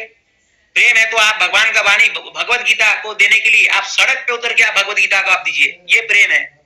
वो एक राधा कुंड, ठीक है, जो बोला गया पूरा का पूरा यूनिवर्स में सबसे ऊंचा स्थान है, वहां पर कोई भक्त इस्कॉन के भक्त पहुंच गए हैं, वहां पर उनको कोई बाबा जी मिल गए थे वृंदावन, बोलते अरे तुम लोग क्या, मैं तुम्हें सबसे ऊंचा चीज दिखाता हूँ राधा कुंड में अंदर करके, ठीक है। राधा कुंड के जब वो भक्त अंदर गए ना, ये सच्ची घटना है, तो राधा रानी बोलती है उसको, मूर्ख इधर क्या है करने के लिए, अगर वाकई में मेरा हृदय देखना है ना तो ये प्रभुपाद का जो बुक है ना ये मेरा हृदय है। बोली राधा रानी बोली कि ये तू बुक डिस्ट्रीब्यूशन छोड़ के तू यहाँ पर आया है, ये सच्ची घटना है। बोले कि अगर मुझे इस कलयुग में वाकई में अगर प्राप्त करना है ना तो ये जो शिला प्रभुपाद द्वारा जो तात्पर्य का है ना, ये बुक करके ये इसका वितरण करके प्राप्त होता है। तो भक्ति खाली सेंटिमेंट का उसमें नहीं है। हम लोग जो बोलते रहते राधे राधे राधे राम, एक सेकेंड में गायब हो जाएगा कुछ भी अनुकूल वो प्रतिकूल हुआ। लेकिन जो भक्त सच्चा भक्त है ना, उसको फर्क नहीं पड़ता है कि कब क्या हुआ क्या नहीं हुआ। इसीलिए नहीं तो हम देखते हैं, हम मैं मतलब कोई बुरा नहीं माने, एक 10-10 साल 20-20 साल से राधे राधे करते रहते हैं, ठीक है, एक चाय का प्याला नहीं छूटता है कहीं पर, छोड़ने का बात नहीं है। लेकिन ये जो शास्त्र द्वारा जो बोनाफाइड आचार्य द्वारा जो पद्धति फॉलो करते हैं ना, चाहे तो छोड़िए सर का बाल भी गायब हो जाता है। मतलब आप समझ रहे मैं क्या बोल रहा हूँ, ठीक है, वो करके वो इस लेवल का वो होता है, फिर उसमें करके अपना जीवन तक उसमें दे देते हैं। लेकिन आप बोलिए एक छोटा सा भी आपका जीवन का कि नहीं, आपको करोड़पति नहीं बनना, आप लखपति में आ जाओ, करोड़पति से लखपति, करोड़पति से मतलब 1 लाख रुपया भी नेटवर्क कम करने बोलेंगे ना तो आदमी नहीं मानेगा, करेगा। तो भक्ति क्या, हम भक्ति का शुद्ध भक्ति का बात कर रहे हैं, शुद्ध भक्ति आचार्य बताते, तो हमें समझना है दी।